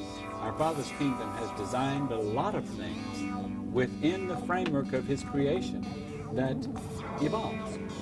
And yet where he does not want things to evolve, he takes out a link in the chain so that it can't evolve beyond that. I mean, there'll be a missing link so that there's no evolvement beyond that. Or you might permit certain things to evolve and others not to evolve, or vehicles not to evolve, but some souls to evolve. So so in that usage, again I say not in the typical Darwin usage, in that usage the design of creation is also involves evolving, which is beautiful if you think of it in the right way. I mean, as you look at the various degrees of souls that you might be acquainted with on this planet, as their various stages of growth, you see things evolving away from the truth, away from our Heavenly Father. You see them evolving closer. You see that happening in whether it be religious groups or families or nations or anything. You see them evolving or getting more corruptible, more perishable, or less corruptible, less perishable, and that's what it is. Back to Chuck's question. Let's talk about the illustration of a domesticated animal in its relationship to the human kingdom, and use it as an illustration or a parallel of a human that's trying to get into the heavens or into our Father's kingdom. When a domesticated animal doesn't like to act like an animal, doesn't even identify with being an animal, it only cares to please its master, which is the case in different nations with different animals. For the most part in this nation, or in the U.S., it's the dog, or in some instances the cat. The thing that identifies, that we'll use as our analogy here, is when all that little animal wants is to please, and it just runs around wanting an indication of, am I pleasing, and just waiting for one moment of attention from that human. And it doesn't like to run with dogs. I mean, if it has truly evolved, it doesn't. And I have to bring up another issue here that might touch your funny bone in one way or the other. I can remember hearing some animal rights people who are concerned with the overpopulation of animals in the world, and they talk about this: have your pet spayed or neutered. And that's one of the kindest things that could happen to that dog or that pet, because then that gives added help to that little pet to be more preoccupied with service, more preoccupied with pleasing, more preoccupied with what can I do. Now, a lot of times that's where it kind of separates, where certain dogs who want to be petted, and that's about as far as their service gets. And there are others whose service can extend beyond to that, and they yield very quickly or easily for a training that can even find them as seeing-eye dogs or hearing dogs, or where they're trained to do a lot of tasks. And I think this happens certainly in some countries with development in the monkeys or the chimpanzees, and I don't know what other type of domesticated animals that are trying to please the human kingdom. Well, unfortunately, the same ratio happens, that the more difficult the transition is to pleasing, or the more requirement it is, in other words, the stiffer the task is of trying to assist in real service to the human kingdom, the more it weeds out a lot of the dogs or the whatever the domesticated animal might be that really shows a conscious desire for approval and to serve. It's the same way as a human is trying to overcome his humanness and not associate with humans and wants only to be a member of our Father's kingdom and would even crave to be spayed and neutered, and we're not certainly permitted to do that kind of thing because of the position of jeopardy that it would put us in. Remembering that in generations past that even some of those Essene communities that we talked about, and some, they did do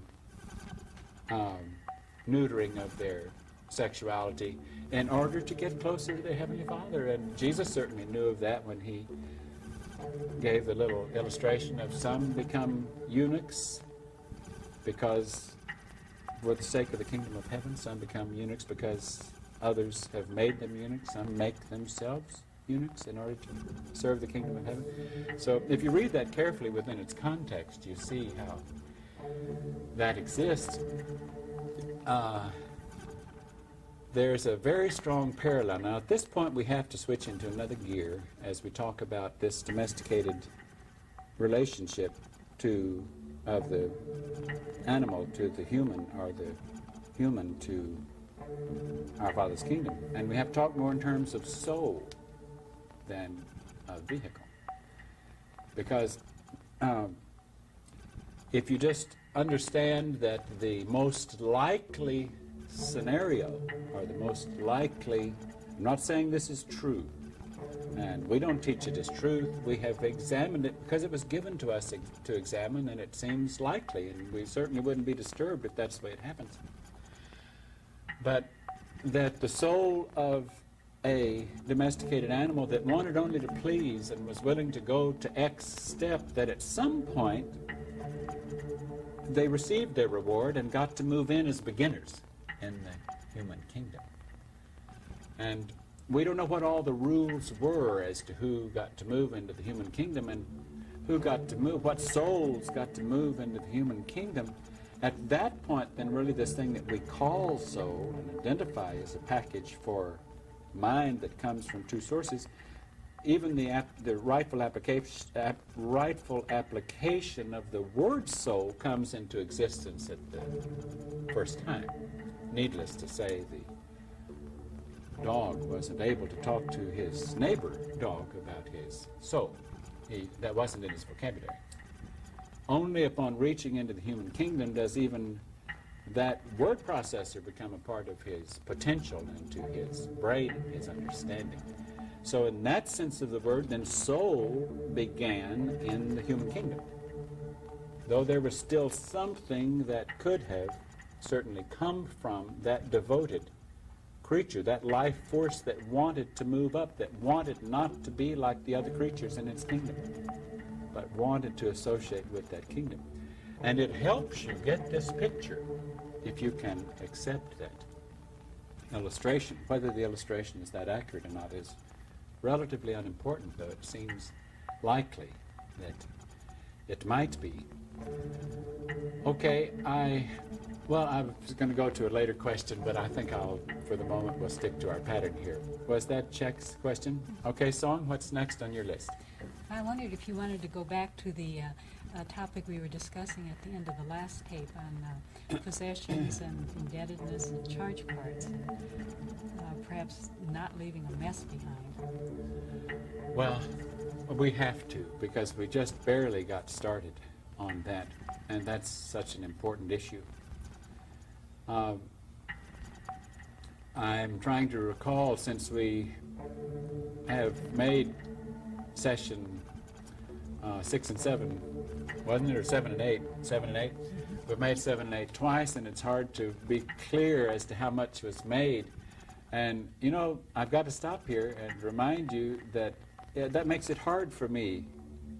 Okay, we've talked about how lessons are hard for us, and the reason they're hard for us is because it drives it home. And the lesson that I learned that caused us to have to do that has side issues like the one I'm speaking of now, it makes it hard for me to remember. And being hard for me to remember helps me not forget that lesson if I apply it in that way. Okay, to go back to the topic. And it'll be funny if just about the time we get back to the topic we see the little card. Haven't seen it yet. Okay, here we go. And if you know your religious manuscripts, if you know the Judeo-Christian literature, you know that a number of times in that material it speaks of the value of man's relationship to possessions and money and indebtedness. And if someone borrows something from you that you, if they need to borrow it from you, that if you have it, then, and they need it, and it's valuable to them from our Father's point of view, then you give it, and if they pay it back, fine. If they don't, you forget about it. Needless to say, that's not the way it is in this world. And that's not really nearly as important an issue as the issue that has gotten so totally out of sync with our Father's kingdom, and that is indebtedness. The human world out there today, everyone owes for everything, and that is totally contrary to our Father's kingdom. According to our Father's kingdom, you should not have use of anything that did not come your way rightfully. It does not. It is improper to go out and borrow money, then get something and put it into use, and then you owe for it, and frequently, by the time you've paid for it, it's worthless. So then what do? You borrow more money and buy insurance policies to cover what it was that you didn't have use of, so that you would have a guarantee that you might be able to have use of something you had no right to have use for. Well, I'm going to try to go as quickly as I can with this issue. The principle that we have to live by is that we are not permitted to have any indebtedness. And we can see the value of that what is given to us is adequate. If it is not given to us, then we have no business using it. If we ask for it and do not receive it, we go and re-examine our asking and discover that it was improper asking. It was inappropriate asking. And the same thing goes for credit cards. How can we owe the petroleum company for gasoline that we're using in our automobile when it isn't paid for? It isn't ours. And we might not ever have the ability to pay for it. And of course, well, then Satan has another little thing that you can come in real neat. You can just get it all relieved by just chapter 11, to get a fresh start. And yet, it really isn't a fresh start. It's in a sense, it's held against you. But the principle of our Father's kingdom says that what I give to you, I give to you. It is yours. He does not give us anything that we owe him for. When we do things, we talked about the only kind of indebtedness that he knows anything about, and that is when we go against him, then we are creating an indebtedness against him that is hard to pay for step by step, of course, unless we leave. But credit cards, therefore, are taboo unless you can have one because it might help open a door for you and you don't use it. That might be an okay thing. Now, even that means automobiles. Yes, it means houses. It means everything.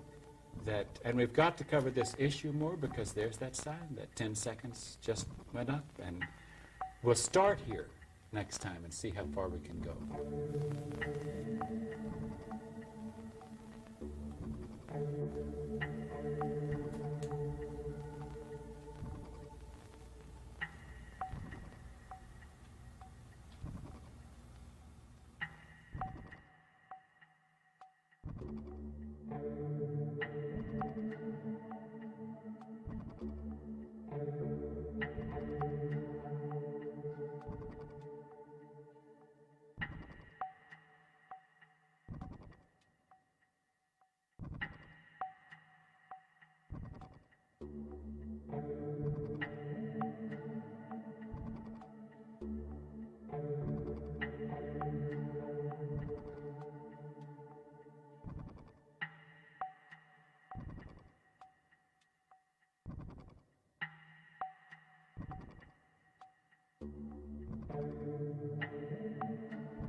future. I'd like to thank you for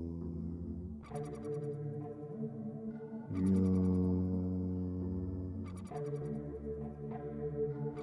attention.